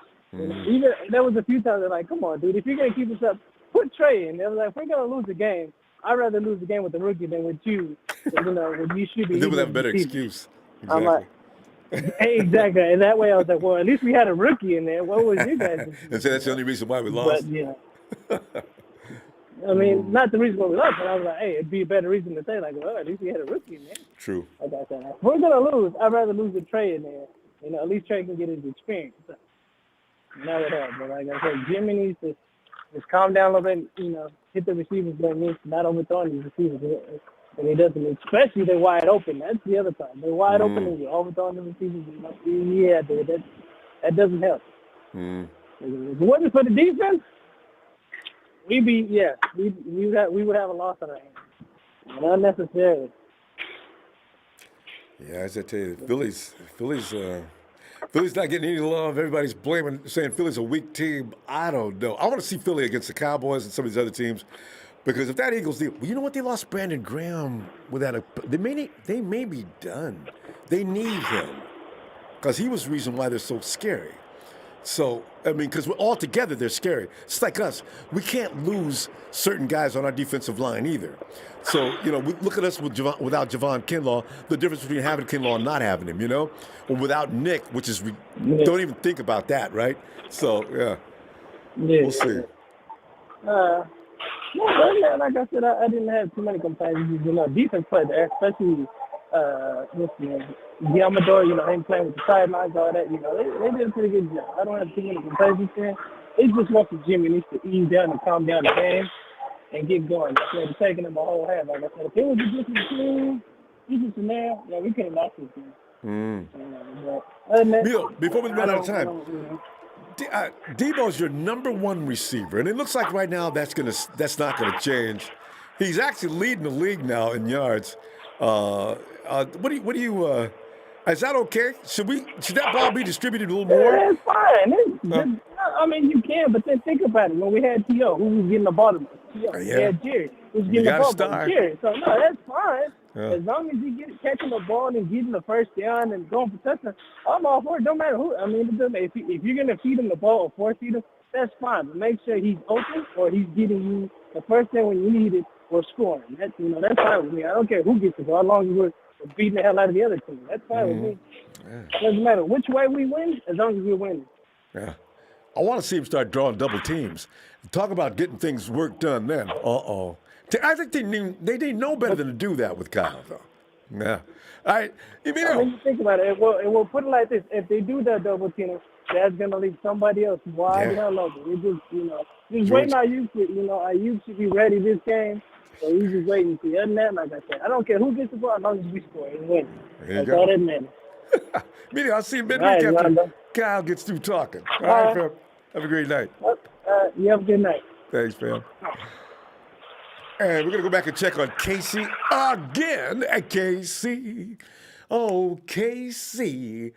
Hey, Ronbo. There you are. Pleasure being here, man. Sorry about that, man. No, don't be sorry, man. It's okay. It's okay. So, Casey, tonight it's the Jimmy G evaluation time. Jimmy G is some people have problems with the term. Jimmy G led the 49ers to victory. No, he didn't. It was the defense. And Jimmy G sucks. So, I said to myself, damned if he does and damned if he don't. If he wins, he's getting flack. If he loses, he's going to get double flack. So with Jimmy, it's only going to be flack or flack up, one or the other. So I says, okay, that's fine. Let's bring that to the table tonight, see what people want to talk about. Also in connection with that, Deebo having a bust-out year. It's quiet. You can't say it after 2 games. But if Deebo goes next week and dominates as far as wide receiver, I think as bad as we want Ayuk to be the number 1 receiver, it's Deebo. And you might want to talk about also, George Kittle's been accused of not getting enough done in the end zone. D-Flow seems to think that George Kittle's getting paid way too much money not to be in that end zone most of the game. And also, Casey, if you got it, we may run out of time, but also the D'Amico Ryan situation. Are you okay with that? Go ahead. Well, what's the D'Amico Ryan situation? People think his play calling may be questionable at times. I'm not, yeah. What do you think? Yeah, I mean, I don't know. I mean, I definitely think Salah was a better fit for the team at this point. I mean, they have Javon Kinlaw is not helping them right now. I'm really tired of seeing Kinlaw like in pursuit, but not just in pursuit, like really late in pursuit, and then kind of just getting no push there. I mean, they do this like 2 defensive linemen and 2 edge rusher thing a lot. I mean, I don't know. Ronbo, at this point, I just want to see them. I want to see them give Nick Bosa and Trent Williams the ball. I say put them in at running back and see how well Trent does, and give Trent Williams the ball. You know what? That would be hysterical. Yeah. Somebody would get hurt. Right? Trying to stop tackling him. Casey, these are their best players, Ronbo. Trent Williams and Nick Bosa. I'm watching them every play. And I haven't seen Trent miss one play where it's like, oh wow, what was Trent thinking there? This guy is a monster among men, and well, we're lucky to have him. By God, he's doing a good job over there on that left side. Wow. Just give it to Trent until Jeff comes back, and then I am worried about the running back situation. We're gonna find out more midweek. I think D'Amico's trying to be smart and to not be too over aggressive sometimes. I wish that they would crowd the line a little bit more in some spots. I don't know. I mean, Fred's really good. Fred's really fast. So he makes up for some of that. But yeah, Deebo, man. Deebo's on pace for 2,400 yards this year. Can you imagine? He's just got to stay healthy. You know what my thing is, Ronbo? I'm watching the game I'm playing poker. I'm watching the game. It was one of the longest first halves I've ever watched, man. It was just so boring, and they couldn't get into rhythm. There was just one play where it was a missed 3rd down or a missed 2nd down throw to the sideline, and I saw Trey Lance stand on the sideline. And I thought he looked a little bit frustrated there, and I was thinking they need to put Trey in there and help loosen things up. Kind of. It may have worked because they don't know anything about Trey. It seemed like it might have been interesting to see him come in. I think Jimmy's stat line was okay, and I think Jimmy played good. I don't think Jimmy got too much help from the receivers early on in the game because they didn't have a first down for like the entire first quarter. No, nothing. Not even a first down now. The first quarter, 3 and out. Three and out. But what really concerns me is that they punted at the 38 because they didn't think Robbie could hit from 55. And so that really concerns me, Ronbo. There's just and I did Robbie miss a field goal yesterday? No, he finally. Or, how many? Robbie. Okay. Not even extra. We only had one extra point, right? No, Robbie was okay yesterday. Yeah. Well, I hate that, Ronbo. I hate not being able to kick a 55-yarder. I hate not being able to kick a 60-yarder. I hate wondering where Robbie's good from. I mean, if we can't kick a field goal from 42. Yeah, no. Right? What do we really think we're going to win the Super Bowl this year? Robbie's like this. Casey, think about Arizona though. Arizona should have won that game. I mean, not Arizona, but the Vikings. They should have won that game yesterday, and the kicker went out there. And he blew a kick, and they would have won the game. Well, so Robbie's not that bad. There are some people in this league that do things to, sustain their longevity, like Tom Brady. I don't know how Robbie's made it this far, man. I don't know how Brian Hoyer has made it this far. Did you know Brian Hoyer is still a New England Patriot, Ronbo? Yeah, he just got resigned the other day. Did you know that? I did, yes. That's something, man. I think if Brian Hoyer is a New England Patriot, I should be a San Francisco 49er by now, Ronbo. Or maybe you can play for Belichick if he'll hire Hoyer. But Casey, we got to go. I'll see you Wednesday after Kyle gets to explaining some things about what's going on with our running backs. All right. Look for you then. All right, Ronbo. Right, really, good luck with that poker appreciate game. you, bud. Thanks for coming back to me. Appreciate it. Hey, I'm still on top, man. Can't lose, Ronbo. All Have right. a good night, man. Did it. All right. Night, Casey. Oh, Ellis. And the squad. Ronbo. Ellis.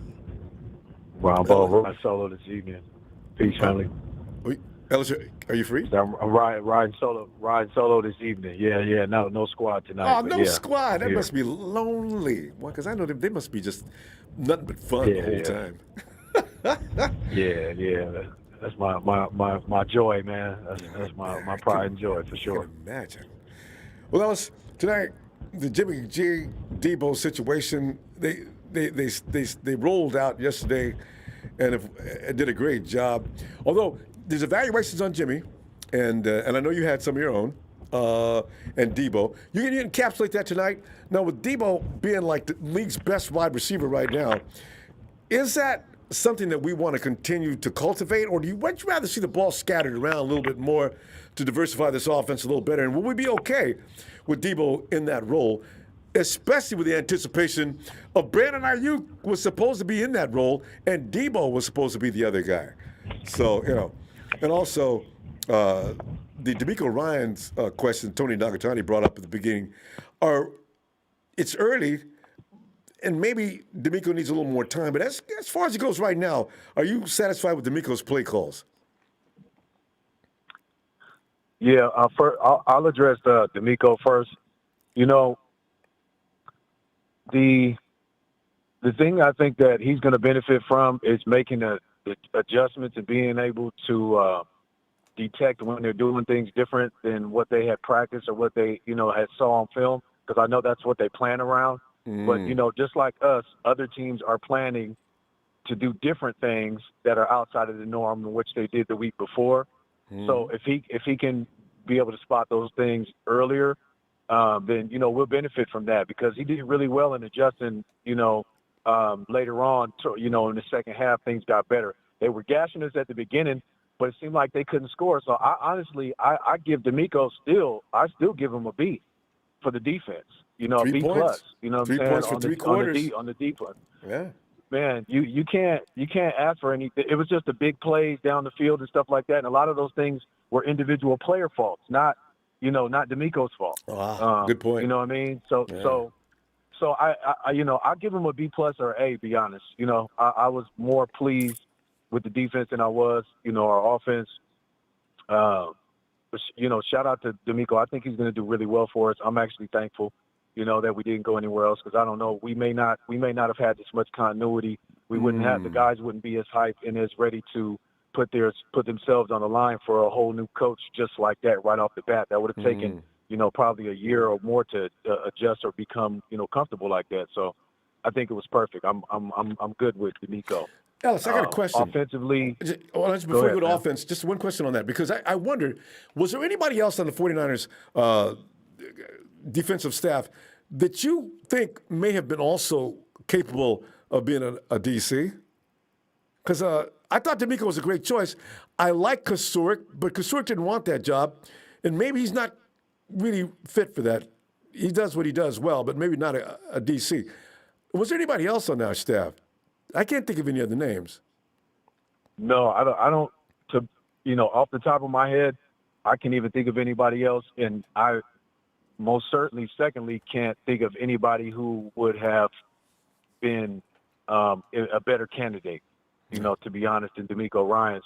Kasurik, he's a beast on the D line. We don't need another what's his name? I don't know Jimmy why T? I can't remember his name. Tom Sula. Yeah, we don't need another Tom Sula, playing. He's good at what he does. Just the ability. Yeah. So if he can stay there, hopefully we don't end up losing him because I really like him. I like what he does, how our guys respond to him. Heaven forbid he ends up. Yeah, I don't want that to happen. But I don't see anybody else who would have done that spot. But to the offense. Yes. Yeah, offense. I wasn't really impressed, fam, with the play calling. It was kind of scary that.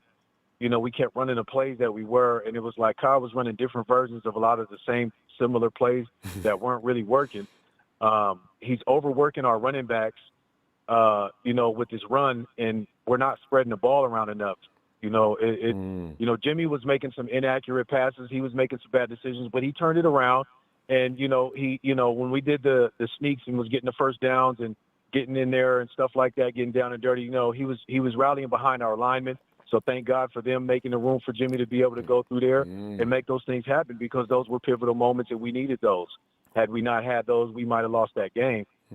So, it just came too late. I just wanted us to come out banging from the beginning. I don't want to wait until halfway through the third quarter or, the third quarter going on to the fourth and see our offense turning it around. We can't afford to do that because we're playing a lot of great teams also this year that will skunk us if we come in playing like that.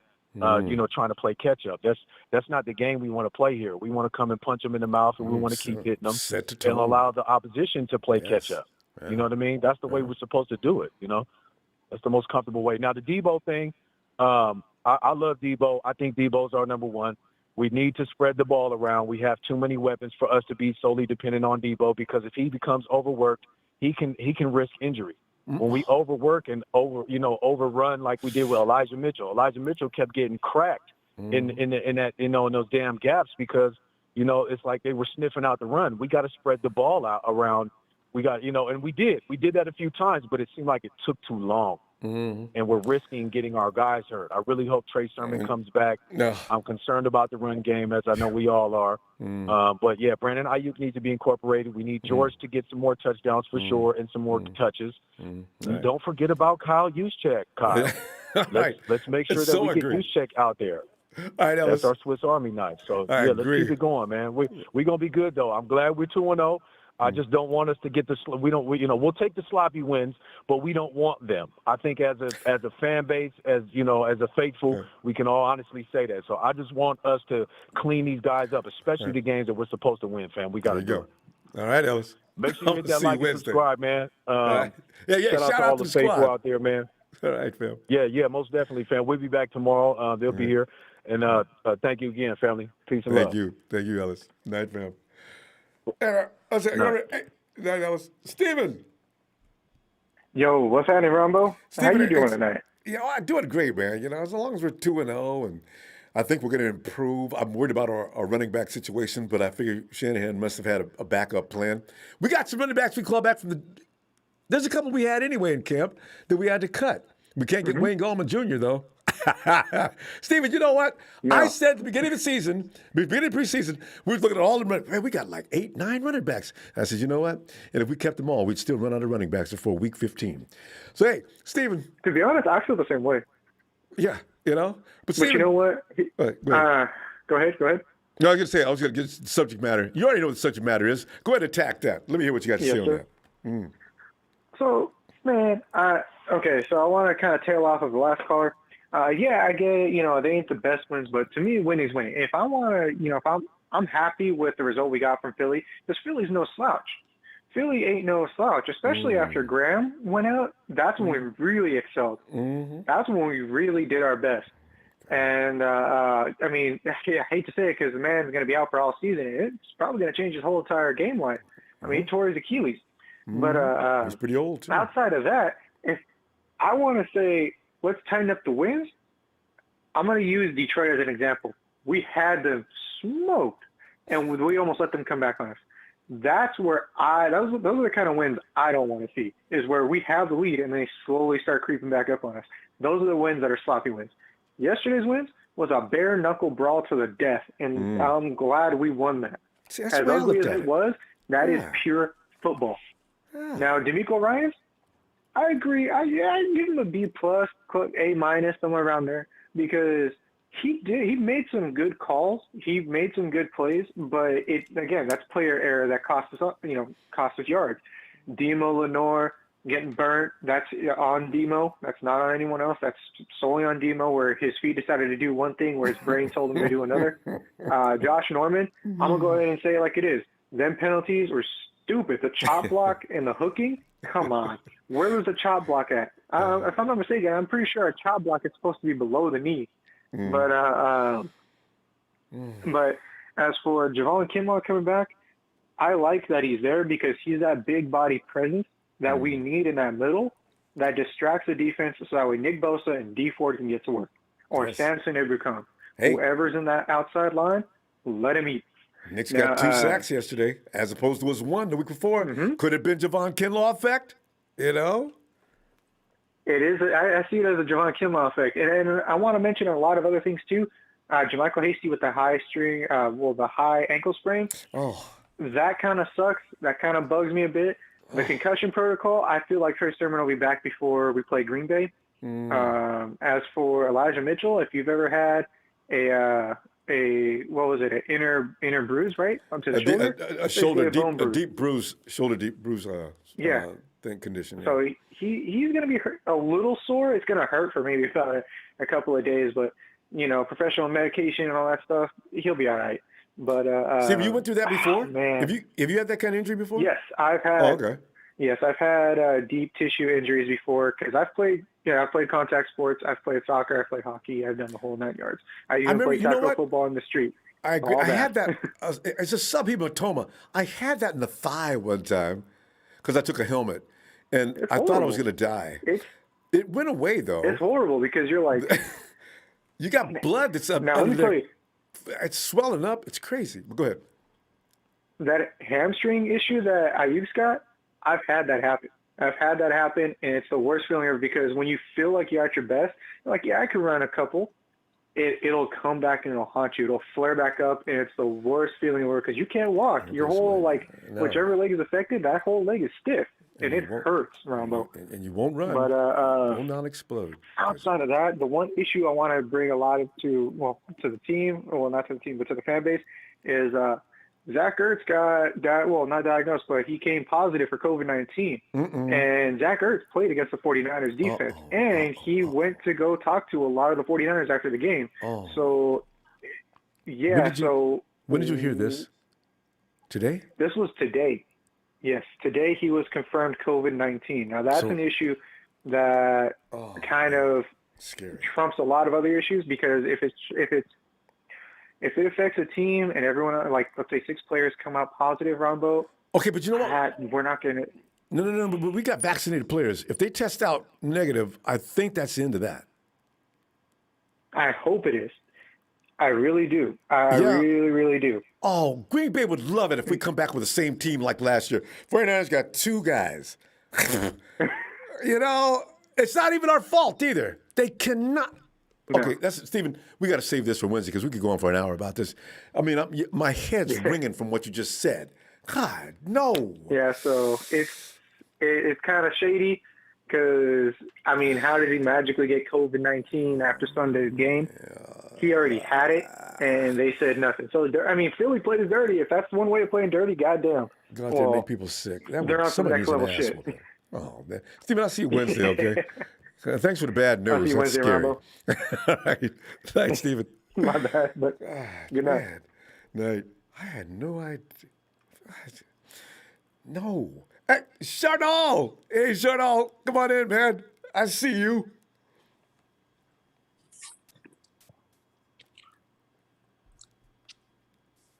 And I hear you. Hey, what's up, Ronbo? Hey, Shardall. Hey, man, we're sitting there talking about the Jimmy G situation and talking about how, Jimmy G led the team to a win, but a lot of people don't see it that way. I'd love to know how you feel about that. Also, the Deebo situation. Deebo's like number one in the league right now. Do we want to leave him as number one in the league? Should Kyle continue to feed Deebo the ball and let him do the Deebo? Or do you want to see that ball spread around a little more? And also, you want to comment on the D'Amico Ryans 2 games piece and sampling, and what do you think about it, Jardal? I think D'Amico Ryans is a good defensive coordinator. He's doing a great job in his role. And I think he should keep doing a great job in his what he's doing. Because I don't think he's a bad defensive coordinator. Because they got a really good guy who's in lead, and he has expertise and he has leadership skills to lead this 49er team. It has been. And I like that about D'Amico Ryans because when I saw Saleh go, it's kind of sad because Robert Saleh was also a good defensive coordinator too.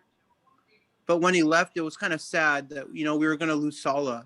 I know, right? But then Saleh went somewhere else. Get hired. He went to the Jets. So now the Jets have Saleh now. So at least they have him now. So you know what? Maybe he'll be back. He's a little PO'd right now. You see, he said a little bit today. He's a little pissed off with Zach Wilson. He says, there are times when being boring is okay. Because Zach's out there making them circus throws. Zach thinks he's Patrick Mahomes, and he got picked off 4 times. I guess Saleh wasn't approving of that. I was thinking they were thinking, okay, he's a rookie. He's entitled to do that. But, man, did he have a problem yesterday. But so Saleh, maybe he'll come back to us. No, that's D'Amico's job now. Like, how can a quarterback get picked off 4 times? Like, how can that happen? Like, that's ridiculous, man. That's like, who's going to let that thing happen, man? Somebody stop it, man. I mean, pull him out of the game, take him out, replace him, do something, man. You can't let him stay in the game when he's getting picked off 4 times. You got to bring in somebody else, to replace him because, or bring up the backup just so he can settle him down. Agreed. You can't keep him in the game because he's having a terrible game, man. You need to replace him with another QB or, make a better decision. Make a smarter decision. But he's a rookie. He's got to go through this. I don't know. Robert Saleh doesn't want him doing what he did, but I guess he's got to go through this. But I'm saying you should make a better decision. If a quarterback's having a bad game, you should be smarter. Think a little bit more deeper and don't just he's a rookie and let that go. I feel bad. Well, let's move away from that though. And speaking of bad games, some people think Jimmy had a bad game to open up, and he probably did. But he found a rhythm and he got into it. Was that okay with you, or did you just not appreciate Jimmy at all in that game? I don't think he had a bad game at all. I think he had a pretty good game, and he didn't get any interceptions. He didn't fumble the ball at all. So I think he had a pretty good game. I don't know why people are putting him down like that. He didn't have a good game, and people are saying all these things about that Jimmy Garoppolo didn't have a good game or he didn't do so well. And I don't agree with that because I'm a big Jimmy Garoppolo fan and I love the guy so much.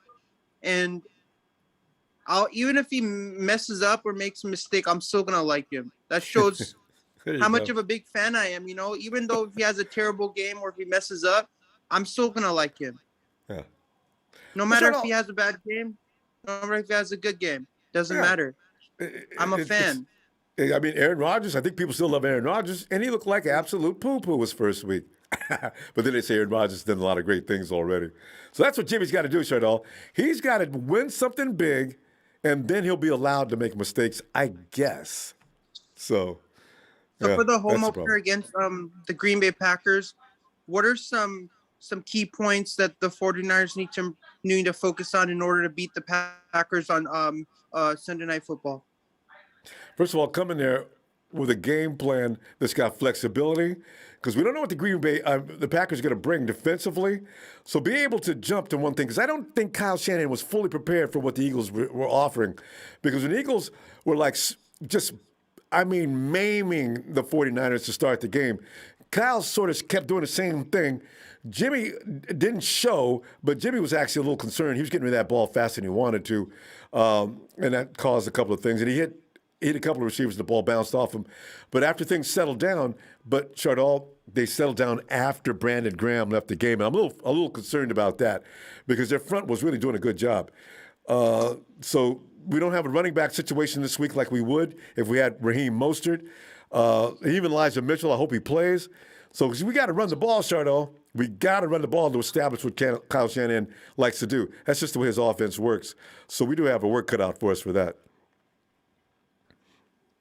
But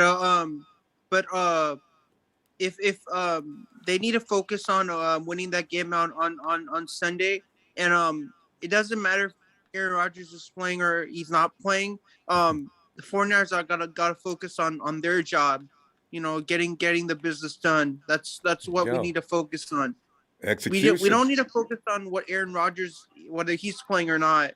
We have to focus on what the Niners need to do, because they need to focus on that. We need to get the job done. We need to come into Levi's Stadium and beat this Packers team. And they're beatable right now, Chardot. Chardot, we're running out of time. Can I see you Wednesday after the Kyle Shanahan press conference? All right. Okay. All right, fam. Good to hear from you. Hey, see you, Ronbo. It's nice calling in for my second time on the show. I hope you have a great one. Looking forward to a third, too. All right. Night. See ya. Peace. Peace. All right.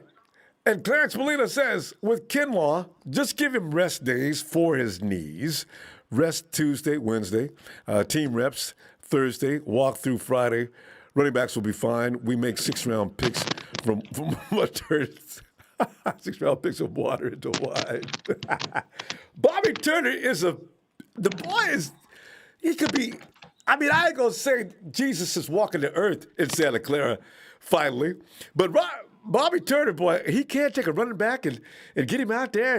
And Elijah Mitchell, look at you. Elijah, get that shoulder back. Have we got that man, Storm and Norman, up in here? Norm, what time is it?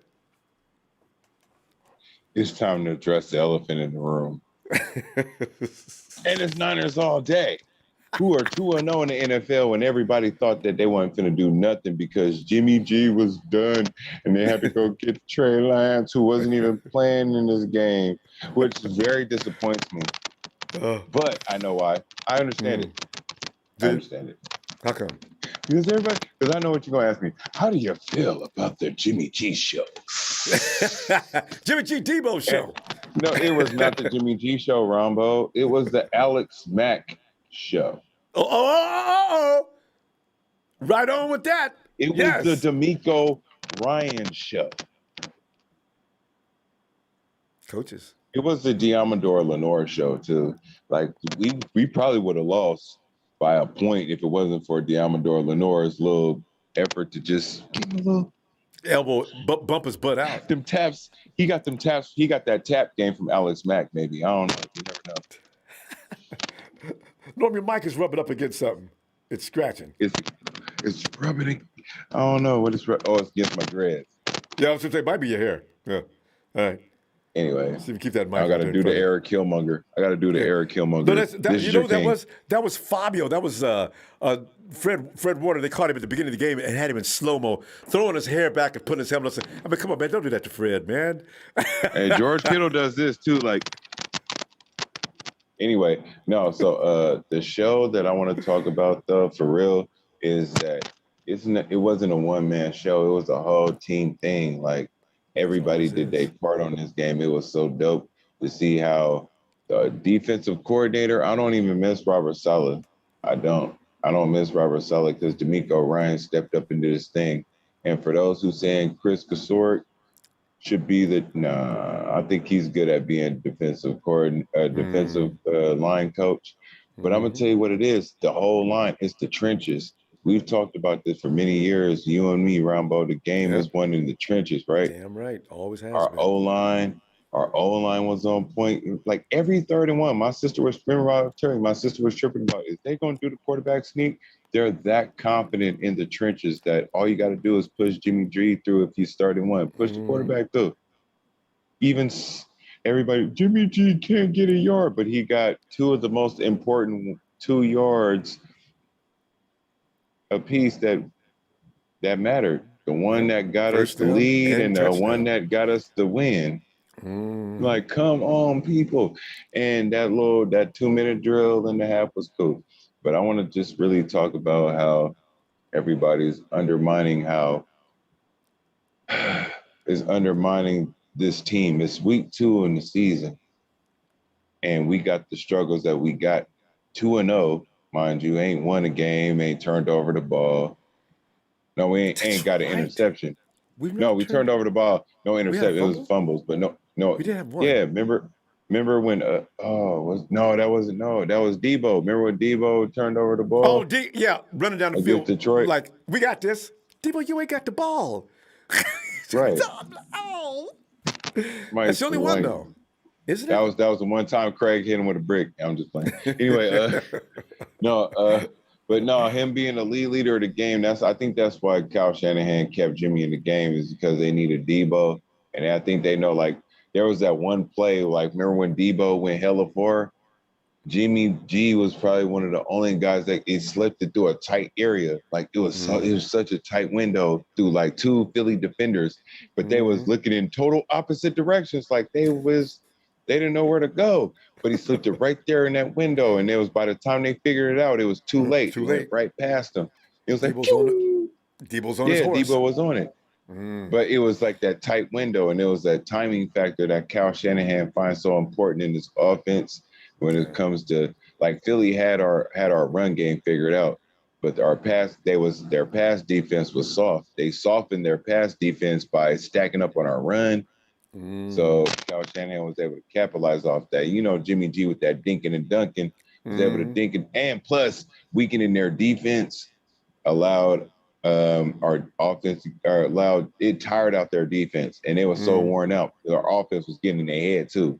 See how they was pushing hard for us and playing dirty because we got in their head. And that guy was that mad when he hit Trey.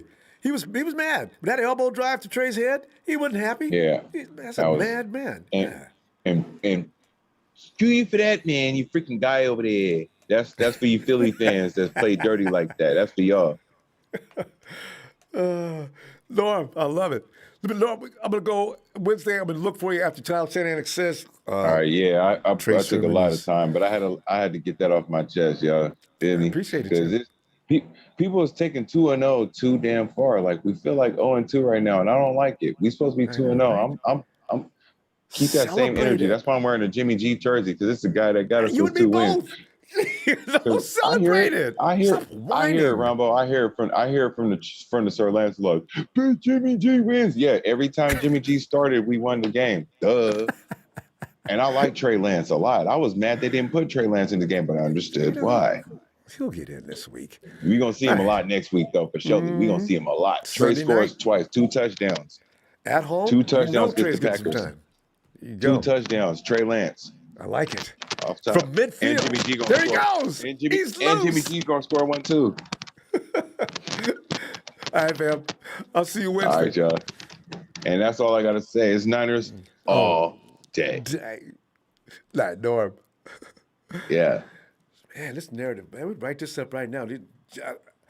Aaron Rodgers will go down at least. I'm gonna take Aaron down 3 times this week. D gets 1. Nick, of course, gets 1. Eric Armstead shows up this week and drops Aaron Rodgers into the dirt. Jay! What's up, Ronbo? Jay, I'm all excited about this game already. But Jay, now, but like Norm just said, Jimmy G's still getting beat up. I don't know what percentage they are, but Jimmy G's getting beat up about the game because of the opening. Never mind the rest of the game. He had problems at the beginning of the game for the first few minutes. That's unacceptable to some people. And Deebo, it's game 2. Jay, is Deebo the number one? It looks like it to me. He's leading the NFL in yards. Boy's almost got 300 yards in 2 games. Would have had 200 yards had he not been running down the field smiling and, yo, I'm Deebo. I got the ball, and we go win this. Oh! And then, fumble. So anyway, and also DeMeco Ryans is a subject matter tonight we're talking about. Is he going to be okay? Do you have faith in DeMeco continuing as we go forward to make better decisions? If you had any problems with decisions in the first place, I don't know, you could be satisfied. But Jay, that's what I'm talking about. What do you think? Yeah, I think for one, to answer your first question, yes, Deebo, I always been saying that he's the number one. And, and DeMeco Ryan, I think he's fit for that job. I don't know if he figured it out. I don't know if he figured it out yet, but, he did coach a good defensive plan. So I'm going to give credit where credit's due. I think he did a tremendous job this last game. He had to because, it would have been, would have went crazy. Our fan base would have went crazy, and we've been talking about we want Robert Salas back. But I want how we do. I know how we do. And Robert Salas might want to come back, right? The way he's talking right now. Yeah. Damn. You gotta understand, being the defensive coordinator and being a head coach, now you oversee everything. It's a whole different ball game. Yeah. So, but I think, if they be patient with him, it is New York, I think he can do some good things. The quarterback is young, and I think he got to grow. That's what I'm saying. People don't understand. The NFL is a tough league, and everybody ain't going to be Patrick Mahomes. It just, you got to have that other element like Lamar Jackson or Kyler Murray to be able to still play in this league and move around and move the chain. So, I think, to answer your other question about Jimmy, it is what it is. I think, when Kyle feels like Trey is ready to be in the game, he will put him in the game, But, I'm what the caller earlier said, where Jimmy, he can't throw deep and all that. It is true, what I'm saying, as far as him, not saying he can't throw it deep because, he wouldn't be in the league, but I think he's scared to throw deep.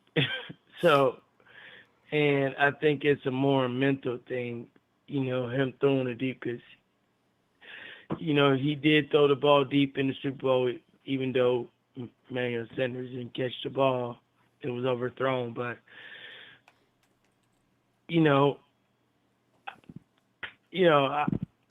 I don't know. I think we should try.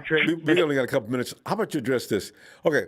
Now, from what you see so far with the job Jimmy's doing, is it so unsatisfactory that we got to bring slams? Because honestly, we scored a lot of points in the first game. We scored when we needed to in this game. Jimmy made some key plays.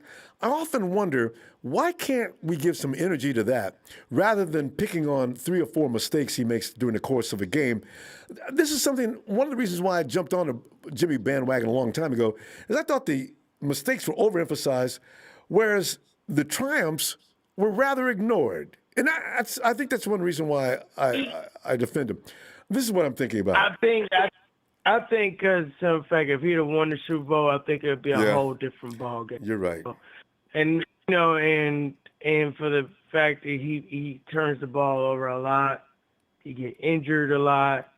So those is the three main things that you cannot do. You can't turn the ball over, and you got to be available to play in the game. Which hasn't happened this season, by the way.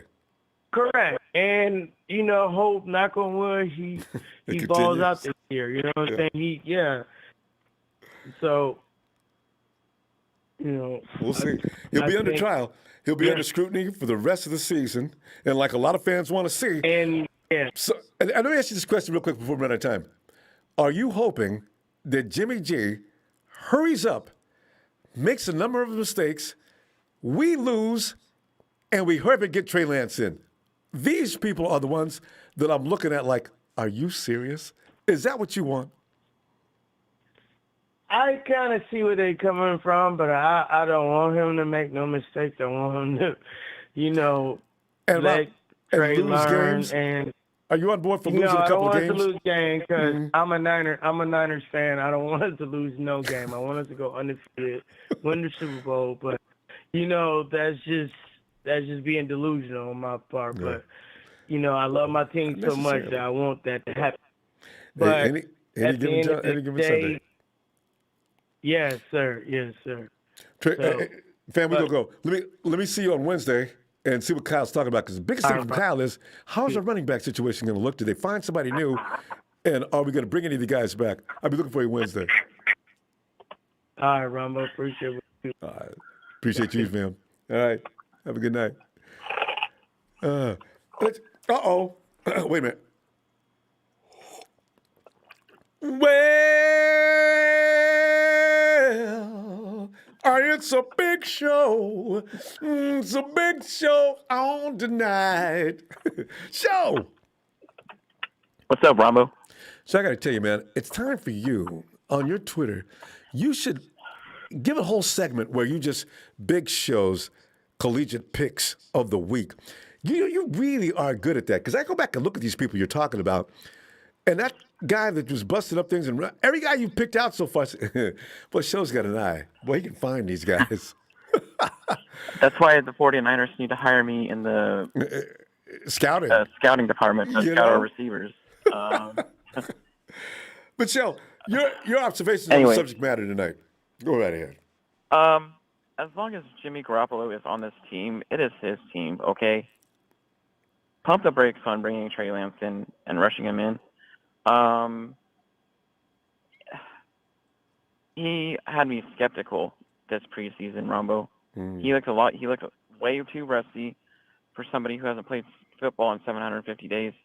He has a lot of mechanical issues he needs to work on, and you're wanting to rush him in when we're 2-0, and you're complaining about Jimmy Garoppolo's performance against a really tough Eagles defense.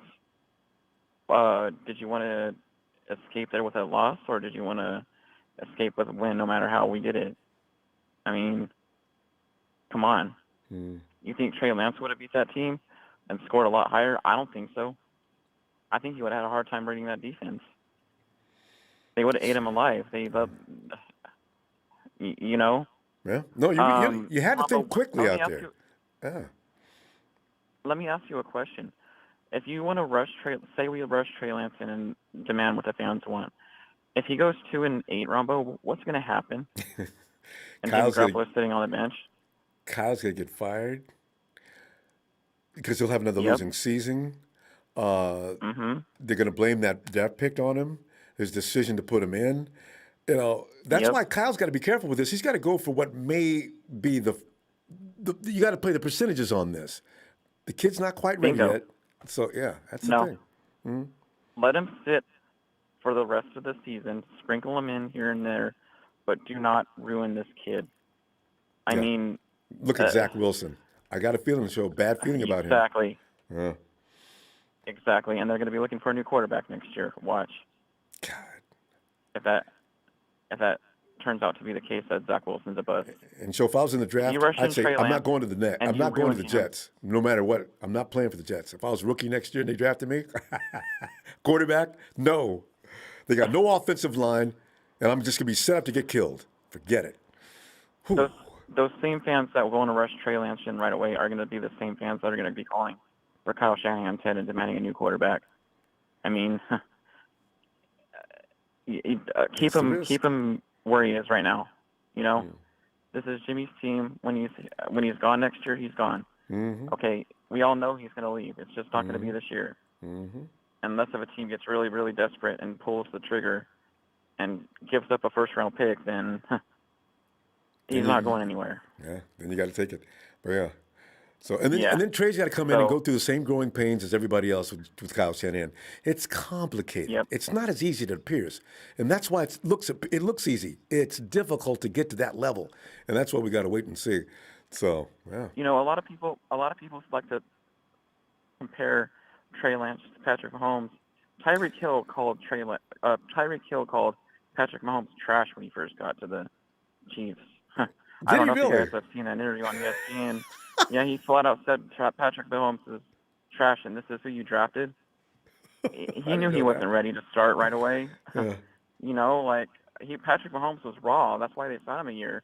As the Chiefs traded up to 10 to get him, and we traded up all the way to 3 for a project. I mean, Trey's not ready. So no matter how sloppy Jimmy plays this year with a few games, Trey's not going to be rushed in right away. Kyle's not going to risk his job because this is a risk it or lose your job kind of season for Kyle Shanahan. He has to have a winning season. And if you have a quarterback in that's helping you win right now, then I don't know what your people are thinking that rushing Trey Lance in right away is going to solve whatever fantasy you have. I mean, it's not going to happen. You know? I know. So and putting him out there against that Eagles defense, that would have been frightening. Yeah. And as far as D'Amico Ryans goes, Ronbo, he did a fine job. And that's kind of all I had to say tonight. And I'll talk to you later. And shout out to the team, DCAM, and you have a great night. All right, man. See you Wednesday show. We get a lot of show this year. He usually leaves us after the draft. We get all kind of show. Have a good night. Here comes Reagan's twin brother, Mrs. Lewis's baby boy, Shay. Shay! What's up, Ronbo? Shay, we're going over you've been listening, you know exactly what we're talking about tonight. Hit it up, Shay. Oh, I ain't even gonna get in the web, I'm just gonna listen. Okay, yeah, no, I may sometimes always go after my brother's show, but I agree with him 100%, man. Hey, listen, Trey will develop, and I've been saying this, no matter how people don't want to agree with me or not, but the talent that he sees on the practice squad as the second-team defense is still better talent than he saw at North Dakota State. That's just facts, Ronbo, because these are players that are in the NFL. They're second-piece depth chart pieces, they're third piece, and even even if Ambry Thomas, right, who we have at fourth string, he still played at Michigan, which is a higher D1 school than he saw at North Dakota State. So, again, and I agree wholeheartedly with listen, man, I wanted Zach Wilson early on in the year, but holy hell, I mean, yes, it's Bill Belichick's defense, and he played the pass, but damn, 4 interceptions? You know how bad that probably messes up that kid's psyche? Now he's probably going to be second-guessing everything. Yep, so, scared. Listen, I'm critical with Jimmy. I said I wanted a quarterback, and I just didn't think Jimmy was enough. We have the quarterback. It's due time. Relax. The team is 2-0 right now. Listen, Jimmy didn't play a good game, but he didn't play a bad game. And like Papa said early on in the show, he did whatever he had to do to not lose the game. He didn't cost us the game. We didn't win because of Jimmy, but we didn't lose because of Jimmy either. So there's nothing wrong with that.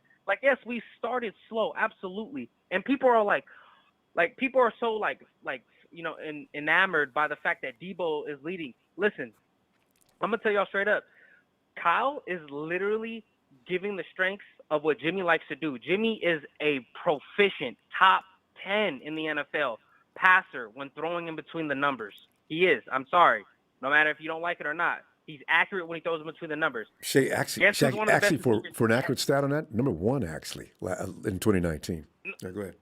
Oh, I promise you. Yeah. That's what he does best. I mean, he just struggles throwing out on the boundaries and sidelines, but he's an accurate passer in the middle. Guess who's a great wide receiver that catches in the middle? Deebo Samuel. There it is. Would you rather have Deebo catching a ball in the middle, or would you have Ayuk? I'm pretty sure you would take Deebo 9 times out of 10 because we've seen him run over linebackers. We've seen him run over safeties. He just ran over Singleton. That was Sherfield, actually. I'm sorry. Sherfield ran over Singleton. But Deebo ran over Wilson, the 52 linebacker, on that jet around that he had that pass from Jimmy. So like, it's to me, it's no brainer. They're attacking the middle of the field. They're having one of the the strongest or the dog mentality running back type wide receiver, whatever you want to call it, catch the balls in the middle of the field. It's just obvious. That's what the game plan is. And I mean, I don't blame them for trying to get the ground game running. I mean, listen, the Eagles have a stout front four, man. I mean, I wanted Vernon Hargreaves after he left the Steelers, man. I thought that kid was so talented. And then when I saw him pair him up with Fletcher Cox, I was like, damn, they have a really good interior. And then Nick Barnett and Jimmy Graham. I mean, they have had that same Super Bowl winning roster for a while now. I mean, to think that they're slouches is kind of naive of the 49ers and a lot of the fan base. Like, they must have forgot that that's the same front four core Went to that the they Super kept Bowl and that won them killed the Super Tom Bowl. Brady. Yes. Exactly, and killed Tom Brady. The only one that wasn't there was Hargreaves. But remember, it was Malik Jackson who also won the Super Bowl with the Broncos when he left. So they've had talented D tackles on the interior with Fletcher Cox. So, like, come on now, man. That is a good, stout defensive line. And listen, the 49ers try to get the run game going. I think the offensive line did great. But I think we're being a little overly critical on Jimmy right now. I have my criticism of him, and everybody knows I have. But, I mean, I'm seeing people tweet when he sell the ball to Ayuk, and they're like, oh, Jimmy, how tall does Jimmy think Ayuk is? Like, what are you talking about? He had sweat literally on his face, a 6'5" DN that put his hand up, try to swat the ball. So he had to obviously try to throw it a little elevated so it didn't get swatted or tipped. So, I mean, guys, listen. Everybody can be critical. I understand the Niners started slow. Some of it was Jimmy missing passes, but some of it was the Niners not catching the balls. Also, too, one thing I want to talk about is JaMychal Hasty had a decent game, but remember that screenplay we had with JaMychal Hasty where Jimmy did a perfectly, like, calm, collected pitch. He just went. He let him bait. He let him bait the screen in, and JaMychal Hasty dropped it on like the 1 yard line. And then kicked it out of bounds. We still scored on the QB sneak. Yeah. we still scored on the QB sneak, Ronbo. But I'm just saying that like it was little things like that, like little drop passes here from Juszczyk, drop passes from Deebo, drop passes from Hasty, like that. Those are drive killers, man. I mean, Kyle's schematically scheming this up, and when you're not catching the ball, that hurts the team too. So. I think we just kind of got to be a little easier on this criticism and stuff like that. Late trade development, his time will come. We are 2-0, like everybody said. Like Big Show said, we are 2-0, man. We're not 0-2. We are 2-0. Or like Niner Norm said, we are 2-0, man. Let's be a little bit more positive. Yes. Take time to enjoy it. We're not 0-2. Yeah. Exactly. And one thing I did love, Ronbo, with D'Amico Ryans, though, that I think he deserves a lot more credit, was the two big plays. He had Duquesne Tart playing single high safety. He subbed that out because remember, Ward can play high safety really well, and he can play inside the box though because he can man up too really well. And he learned his lesson. Said, "Listen, I got a rookie out there. I'm gonna give him some safety help. Swap, put Tart back in the box. Ward out, play single high. Second half, didn't let a bomb. Remember that. So after the first two bombs that we gave up on the touchdown that Lenore got him out of bounds, right? That got called back, and then that big play that we stopped him on that goal line drive. D'Amico made an adjustment, man, and that's something that I look for and that I like. He had Ward out there playing single high safety, and he was out there swatting them balls down. So. And he's only going to get better too, fam. Shay, we're going to go. I'm going to look for you Wednesday and see if maybe Kyle Shanahan's got some good news about the running back situation, because right now it sounds scary. I hope so, Ronbo. Right. I know we're looking at some veterans and stuff, so hopefully, but Styles Production, Ronbo, shout out to thank you for the platform, brother. God bless you. Shout out to my TNT brothers, Ronbo, and then we'll see you Wednesday, brother. Hey, looking forward to it, Shay. Have a good night, fam. Steven Hernandez says KC lost to Baltimore. See, this is what I'm saying. Jimmy can't make no mistake, but quarterbacks make mistakes. Why Patrick fell down and threw the ball, who knows? Did we read that? Okay. Oh, I'm not sure what's going on here now. I could have finished that one. Okay. KC lost to the Baltimore. They are trash AF. We got Green Bay backed. All things aside, Jimmy got the chip on he's got that chip on his shoulder we saw before his injury. You'll love it. I do, Steven. Thanks for the contribution, by the way, too. All right. Hey, Bethel. Hey, what's up, Ronbo? Bethel. Subject line is are we going to appreciate this 2.0, or are we going to just continue to batter Jimmy G over a few mistakes opening up that game. All right. I'm going to bring some good pointers. And, before people judge of Jimmy over, kind of throwing it high, I was watching the game. There was a guy coming towards him. You don't know, he probably threw it a little bit higher so the guy won't hit it or won't bat it or won't, tip it so somebody can intercept the ball. Trying to get it all over his head. Yeah, block it. And he did that, and those 2 times that happened. And I remember the reason they didn't probably put Trey was because the front line, I seen some of the guys were going after Jimmy right away, and Jimmy ducked them, and he didn't get sacked. Remember in preseason, Trey Lance, when he see that, what he will do? He will go down so he won't get hurt. So imagine if he puts Trey Lance and that happens, and they sack him, then we lose yards, then it's another loss down, and you don't know, he might fumble, he might not, or people are going to be going, because they put in Trey, look at we lost, and, they're going to start blaming Trey and all that. So, why put him in that situation? I agree. Look at the Jets, because they gave up Donald, or they gave up their veteran, or Sam not veteran quarterback, but they gave up, Sam Darnold. Look at, he's 2-0 right now. He could have been maybe 2-0 with the Jets. Yeah. But maybe not, Bethel. The Jets have an offensive line that's really bad. But, yeah, I know what you're saying. Yeah, but also that rookie would have been learning, and if Salah will put him in the rookie maybe later on, or, how we're doing it, they probably would have had a better chance of their rookie getting some experience, even though he's not on the field yet, and not getting manhandled like that. So, that's another, point. And then also, I don't know how many times I've seen them holding and they're not calling it, but they're calling us everything. Like, I'm all like, what the hell is going on? I'm all like, and I see Eagles fans getting mad because certain calls and flags. I'm all like, shit, they haven't called shit to you guys throughout the whole game. And when they do, you guys get mad? I'm all like, come on. That they were mad about the delay of game that should have been called. But you know what, Bethel? How many years we never ever benefit from those kind of bad calls? And it was a delay of game. Yeah. But so we've suffered these before. It was just one. Yeah, it's not like if it was a bunch of them. I remember I seen Nick Bosa getting held a bunch of times, but they don't call that.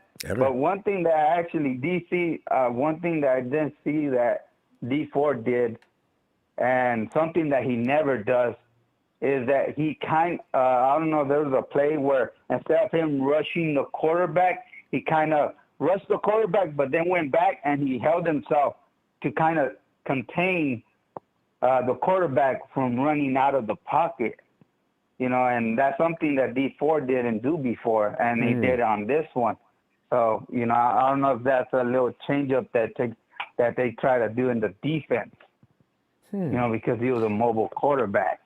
Oh, yeah.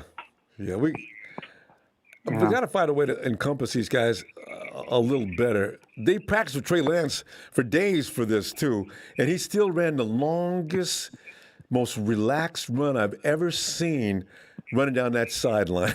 And then Jimmy Ward hits him, and they throw a flag on Ward. I said, oh! That wasn't a flag. I couldn't believe when I seen that. I'm like, that was a bogus flag. I'm like, how are you going to, he's already in the air, and, he hit him and plus he didn't even hurt him. He didn't even touch them. And Bethel, did it look to you did it look like to you that Hurts was getting ready to step out of bounds? He was tight roping that line all the way down the field. I don't know why they. God.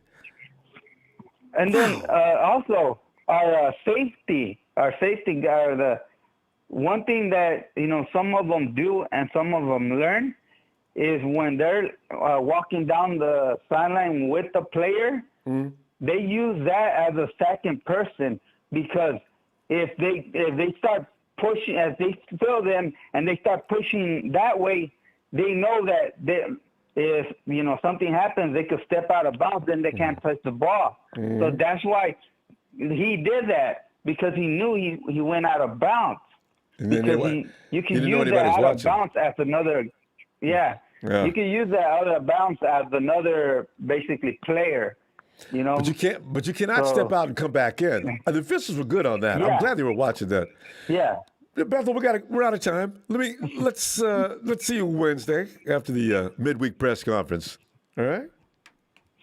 All right, Ronbo. Great like stuff. Always, good show. Thanks, Bethel. And one thing, like they always say, it doesn't matter how you win as long as you win, because later on when you're in the playoffs, those wins that you're crying about will improve our team way better. Because remember,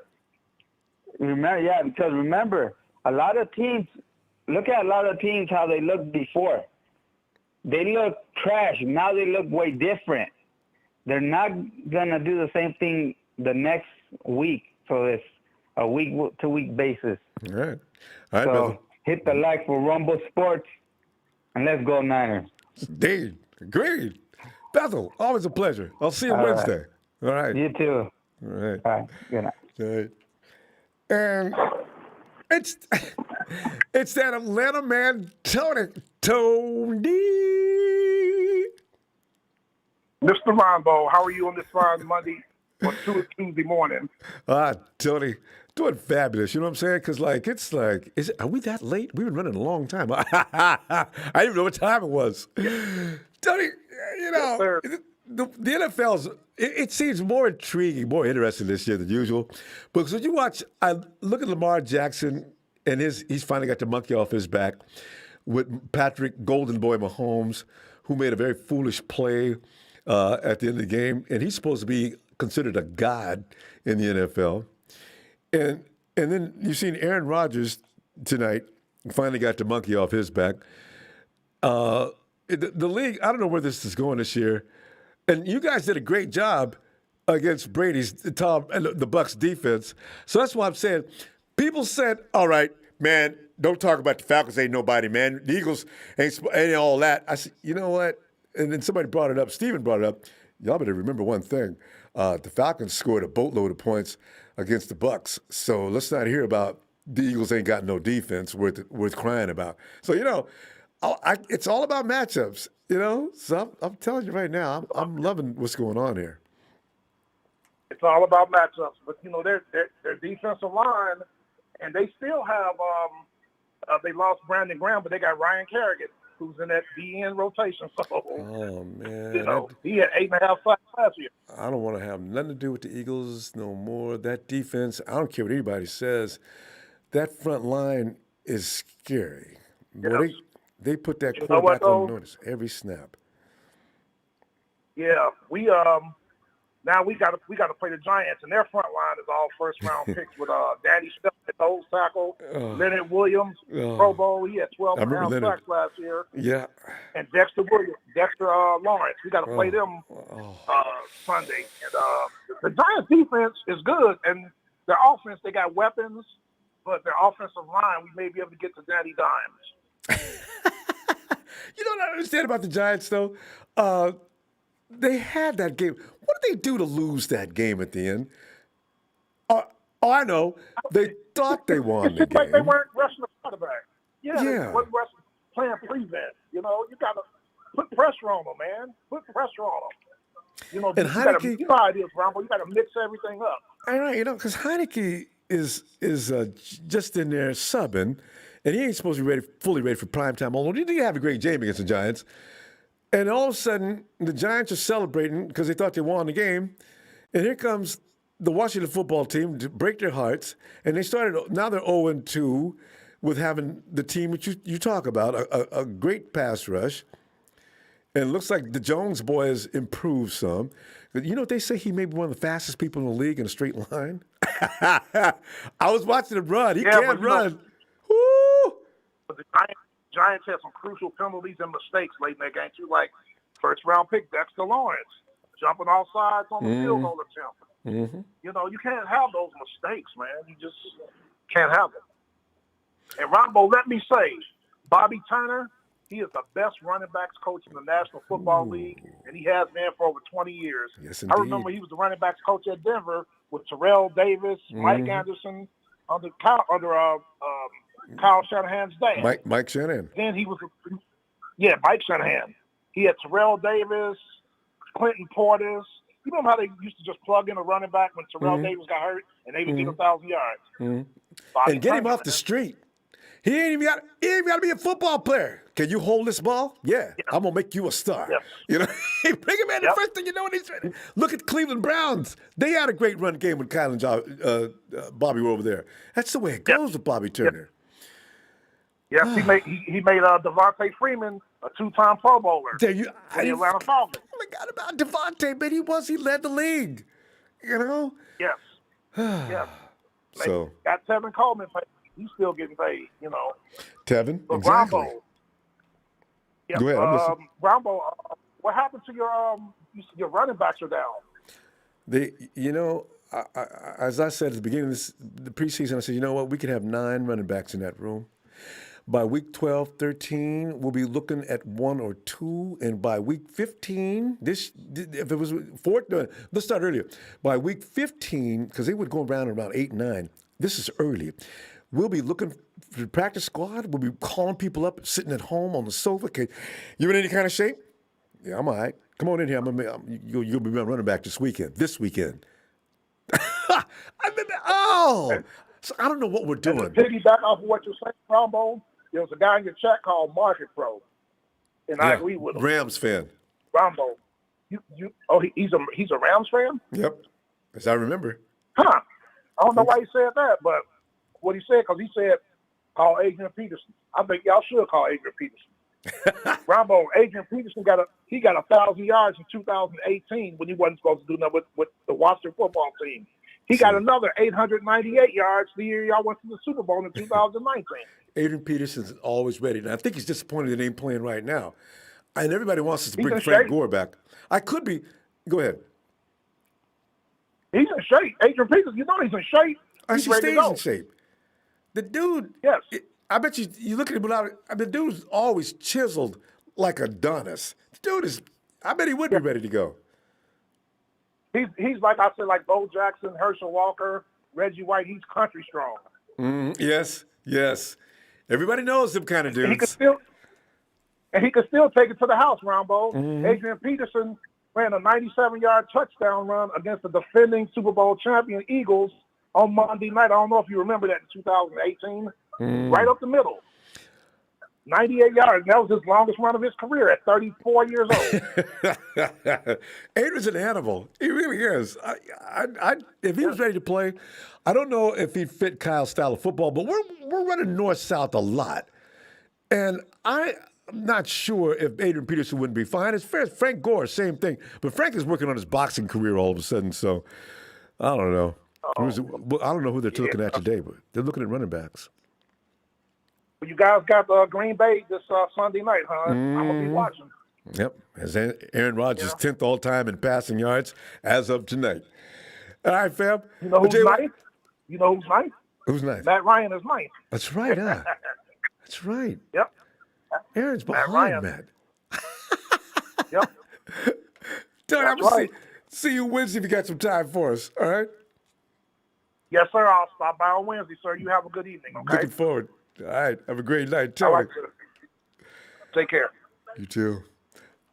I could be wrong about Marketing Pro, but I could have swore Marketing Pro was a Rams fan. If I'm wrong, Marketing Pro, my bad. I thought he was. I thought one time he admitted he was. Hey, Jamal. Hey, Ronbo, how you doing this evening? Jamal, I'm doing all right, man. We're 2-0. You know, this is the weekend. That's right. I mean, I can't be nothing but all right. Unlike a lot of people that don't appreciate winning games if Jimmy Garoppolo is the reason we won. They won't admit it, but a few of them are saying it. I said, you know what? You're the guy, and on Twitter, right? I bet you're one of those guys who would rather see us lose. and Jimmy Garoppolo make a bunch of mistakes in order to see Trey Lance hurt and get rid of him.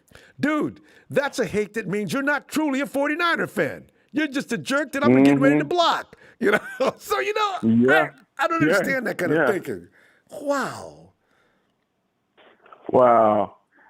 Hey, I'm a faithful. If Jimmy's here, if Trey Lance the starter, I'm faithful. I'm faithful.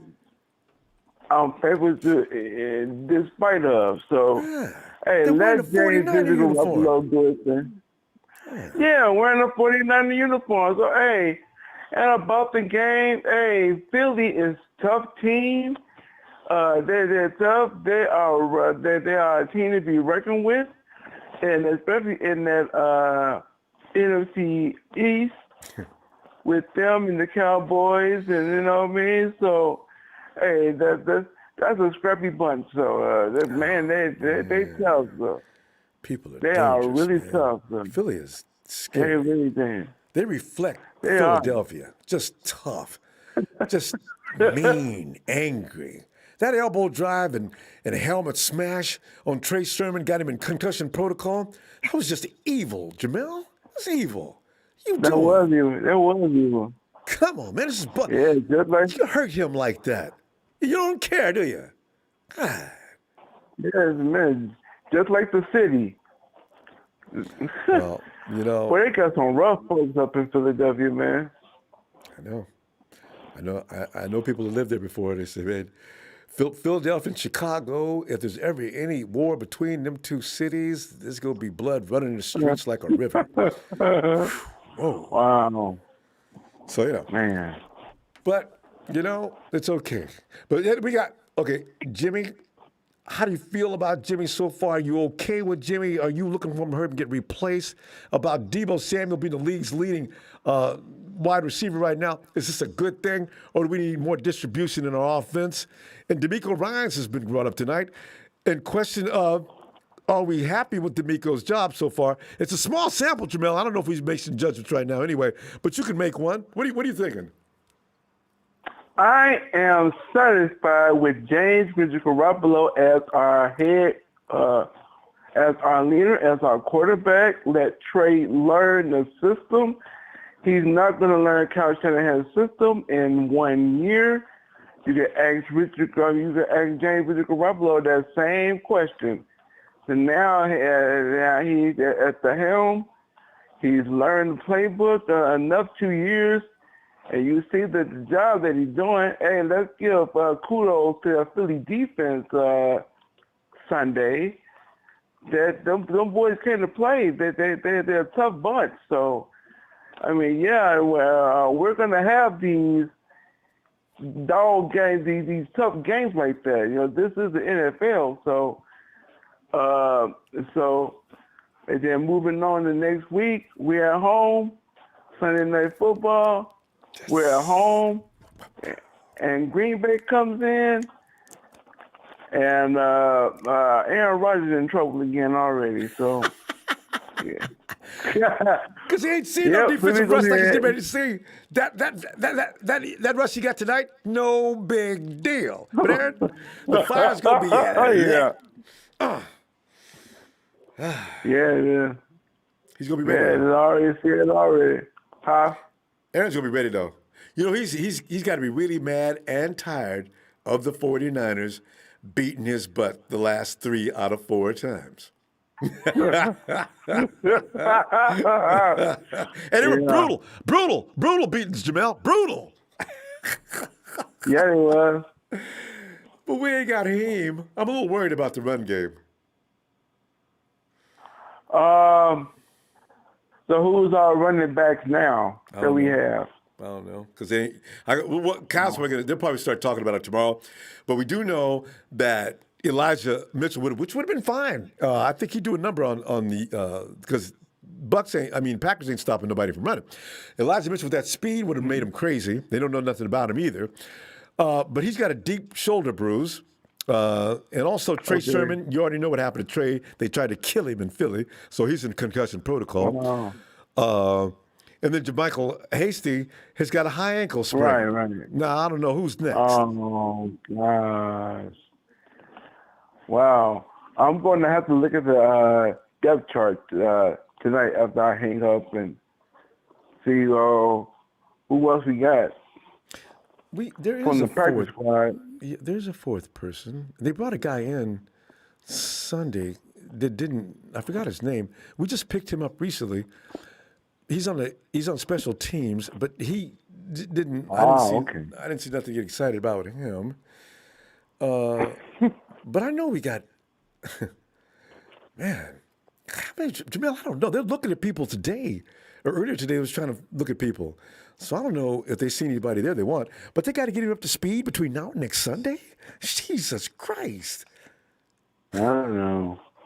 It's going to be between now and we'll get it to go. I'm quite sure. And I am satisfied with Mrs. D'Amico Rise in the defense. Yeah. They've done a hell of a job, especially Sunday. This Sunday playing Eagles to just limit the team like that to just 11 points when they put up 36 on who was that? Atlanta. Mm. Yeah, on Atlanta. So and to limit the same team to just 11 points, we did a hell of a job. So kudos to D'Amico Ryan. Jimmy G is all right with me. He's going to be all right. Let Trey learn. And then when maybe next season, then maybe they'll Trey take over, but not right now. Yeah. All right, Jamel. I love it. Tell you what I'm going to do. I'm going to look for you Wednesday. And we'll see what Kyle Shannon has to say midweek. All right? All right, man. I'll see you Wednesday. Looking forward to it, Jamel. Have a great night. Good to hear from you as always, too. Yeah. Yes, sir. Good night. Thanks. Night. B. Ham. Ronbo, talk to me. You know what we're talking about tonight. We've had this discussion a million times, and I imagine it's going to continue. If we go 14-3, if we go 15-2, well, Jimmy Garoppolo ain't making no difference, and I'm sick of him missing everybody out there. Jimmy got no INTs. You got Brady, Aaron Rodgers. You got Mahomes. You got everybody's favorite quarterbacks. Got plenty of turnovers already in 2 weeks of football. But G is still getting no love. I said, y'all some hard people, man. We won the game. So We won the game. That's not good enough. Ronbo, I'm going to say it like this, Ronbo. My profession is truck driver. What's your profession? Talking trash. Okay. Broadcaster. Look at it like this, Ronbo. Yes. Listen, Ronbo. Those guys get paid millions of dollars to evaluate people and to put them out on the field every week. Ooh, I see where you're going. You know what I'm saying? Hey, man, we 2-0. They can say Jimmy didn't do nothing to win the game, but he definitely didn't do nothing to lose the game. And I don't know how you say he didn't do nothing to win the game. I don't know how many quarterback sneaks he went for. And threw one touchdown. I don't know how many. And threw a touchdown. And then on top of that, Ronbo, he also quarterback sneak. First down. A very much needed first down.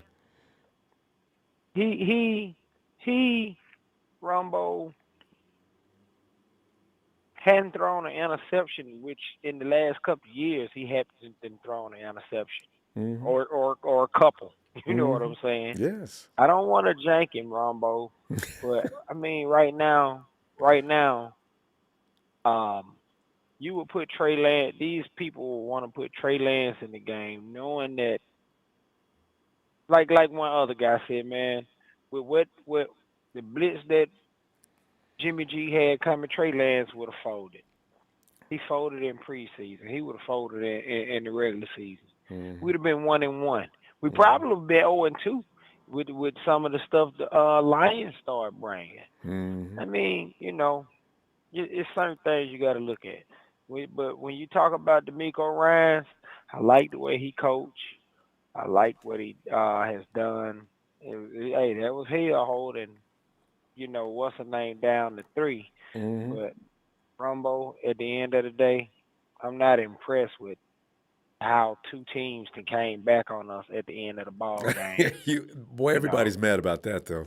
I'm not impressed. I mean, I don't give a damn how good you coach for 55 minutes of the game. Mm-hmm. When you start calling defenses and people get back in the game where it's a 1-score game and it really shouldn't be a 1-score game. That right there concerns me because with everybody janking Jimmy G the way they is, just what happens if he go out there and have a hiccup one of these days? We're not a big league. Oh, Jimmy G didn't do do this, but the defense let him back in the game. You know what I'm saying? And the thing is, though, it's players. There's some knucklehead things going on too amongst some players that D'Amico didn't have nothing to do with. I love George Kittle, and I feel like since I say good things about him all the time, I'm qualified to say that ball bouncing off his head on that onside kick was the opening. The door got open right never there. Happened again. Never happened again. It probably would never happen again in his career. You know what I'm saying? But that's the reason it wasn't D'Amico. Listen, I'm gonna say this, Ronbo, and I know you gotta go. But I'm gonna say this: everybody want to see everybody performing. But you know what, Ronbo? I'm happy with the way they doing things because Deebo look hot right now. Ain't he? Smoking. So, but last year everybody was saying, well, they ain't got no receivers. Only somebody they got is George Kittle. So now everybody is locking in on George Kittle. Now Deebo is able to get off. Imagine when they go to locking in on Deebo, you might have Ayuk and Sherfield going to get off. It's all about the game plan, how you come in, what you present, what you want somebody to see. Yeah, it's good eye candy. It look real good. It looks real good to y'all. Y'all think y'all got us figured out. Y'all don't have us figured out. You know what I'm saying? You sound like Lamar Anybody Jackson can now. get off. We can go make adjustments. They shut us down the whole first half, and we made adjustments in 2 minutes right before halftime and came right out. That was there. impressive. So, come on, that man. really was. It was impressive. It really was impressive. And everybody talking about Jimmy G, but he made the throws. He made the throws to get us 7 before the half, Ronbo. He did what he had to do to get us the 14 and the 17. I'm telling you. So, I mean, come on, man. Until the man go out there and just blow it for us, come on, people. Come on, get baby. no love. Give him, let him get a little bit of love, man. He hadn't done anything for us to lose the game. He has contributed in every way to win the game. And don't get me wrong, he started off rough. He did. I'm more worried. Listen, Ronbo, before I go, I'm more worried about our secondary than I'm worried about our offense and our front 7. I'm more worried about our secondary when we see good quarterbacks like Aaron Rodgers. I really haven't looked at our schedule, but when you go to seeing good quarterbacks, then you got to be like, hey, because Adams, we got to deal with him this week, next Sunday. You know what though? I don't know how serious Josh Norman. Somebody said Josh Norman got hurt too, because I want him in there against Adams actually, and also be him. And like they say, folks don't want Sherm back, but Sherm is a pot of gold right now. When we ain't got nothing, you feel what I'm saying? You know, a piece of bread is better than nothing. Him, Josh Norman, and Mo when he come back. Hey, I would feel our chances would be a whole lot better. Yeah. Because you know what, Rodgers there to keep him under siege the whole game. We're putting a lot of pressure on the front 4, but they got to keep Rodgers scared and running. Because one thing I know, Sherm is slow. And as slow as Sherm is, he knows what he's doing. He's still Ronbo. I know. He still locks down a whole side of the field. Which is amazing. Small zone. In that little bitty small zone that he is in, Damn. he still locks down one side of the field. I mean, folks can say what they want to say. It's all about the scheme. And also, Sherm has got a quickness that he doesn't get credit for, because Sherm will pay off a dude. You almost need field glasses to see how far he's playing off the dude. But don't throw the ball over there, because he'll close that gap in a heartbeat. Sherm is an amazing human being. I tell you. But yeah, we got another problem, though. The running back situation, we're going to find out about that till Wednesday, though. We ain't got no running backs. Everybody's laid up. I think that boy T.J. Yeldon might fit our scheme with what Kyle like to do. But real quick, Ronbo, this is what we need. We need some speedsters in the draft. Yeah. We need some cornerbacks in the draft. And if all possible, we can't get another Derrick Henry, but goddamn it, can we try to find somebody that's almost like him, that's a bruising running back with some decent speed and don't get hurt every 2 downs? Trey Sermon was supposed to fill that bill. That's why they went and got his big butt. Trey ain't little. Hey, listen, we addressed the main need when they went and got Trey Lance. We've been arguing, like I heard you say earlier, we've been begging for speed for Jimmy G. Go get us somebody to stretch the field. Go get us some decent cornerbacks and go get us a running back that can stay healthy. And I swear I believe with Jimmy G or Trey Lance, we can go to a Super Bowl and win. I ain't giving up on that dream either. We got this. B-Ham, always a pleasure. We right here, man. I'm going to look for you Wednesday, fam. I'm loving you having time off these days. Bam, you ain't in the truck, so you got time for us. And last time you was in the truck, no, I'm sitting, but laid up in the cab. I'm sitting here playing Madden right now, hoping, you know what I'm saying, hoping the Niners end up the way I make them look. I love it. Keep doing that. It may have some magic to it. All right, fam. It might have some magic to it, man. Be safe, brother. You too, B-Ham. All right. Night, fam. Oh, man. Honestly, fam, you know what? I'm really, we don't have Raheem Mostert.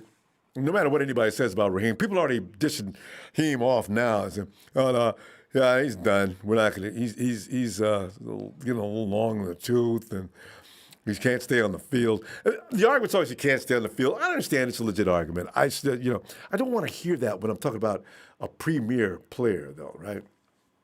And so I was sitting there thinking, you know what? I know I'm delusional when I say this, but Raheem's going to suddenly heal up, and around week 12, all of a sudden going to say, Raheem Mostert is looking awfully good, and the 49ers are monitoring that situation.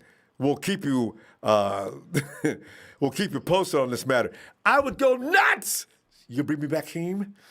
You're going to bring me back Raheem? If nothing else, I bet he'd survive an entire playoff. Give me Raheem. So, I'm just keeping that in mind. Keep your fingers crossed for that. I know it's crazy. I don't know what his situation is. I know meniscus is, we'll see. We got to find a running back. And like B-Ham said, it'd be great to have a Derrick Henry. But as far as I'm concerned, Derrick Henrys are only born,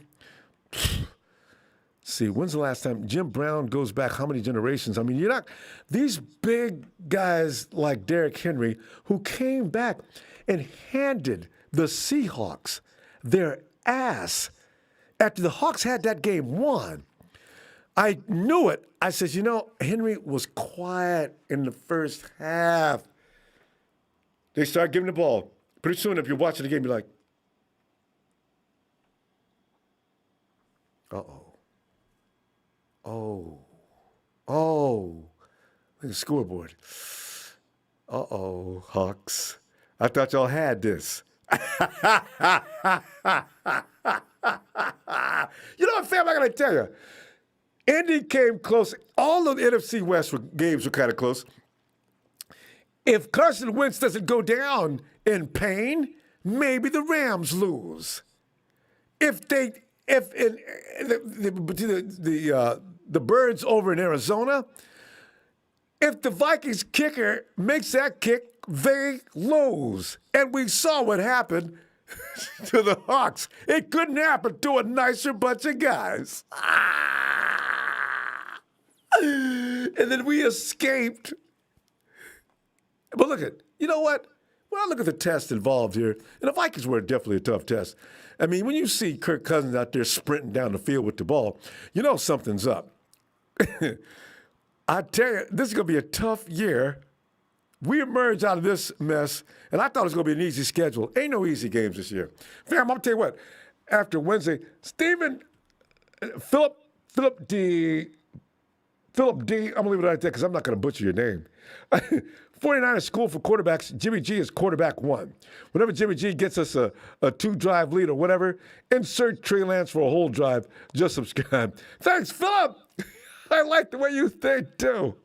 We'll see you Wednesday as well. Thanks for the contribution. Fam, let me go. Because I don't care what time it is. I got to go eat. This is going to be good news, fam. We're going to hear something good about a running back. Maybe wouldn't you love it? Adrian Peterson or Frank Gore just signed the 49ers. Oh, God, yes. Niner! Did I say thank you for the contribution tonight, fam? What am I doing? Thank you for the contributions, fam. Really do appreciate it. And the likes. I'll see you in a couple of days. Niners!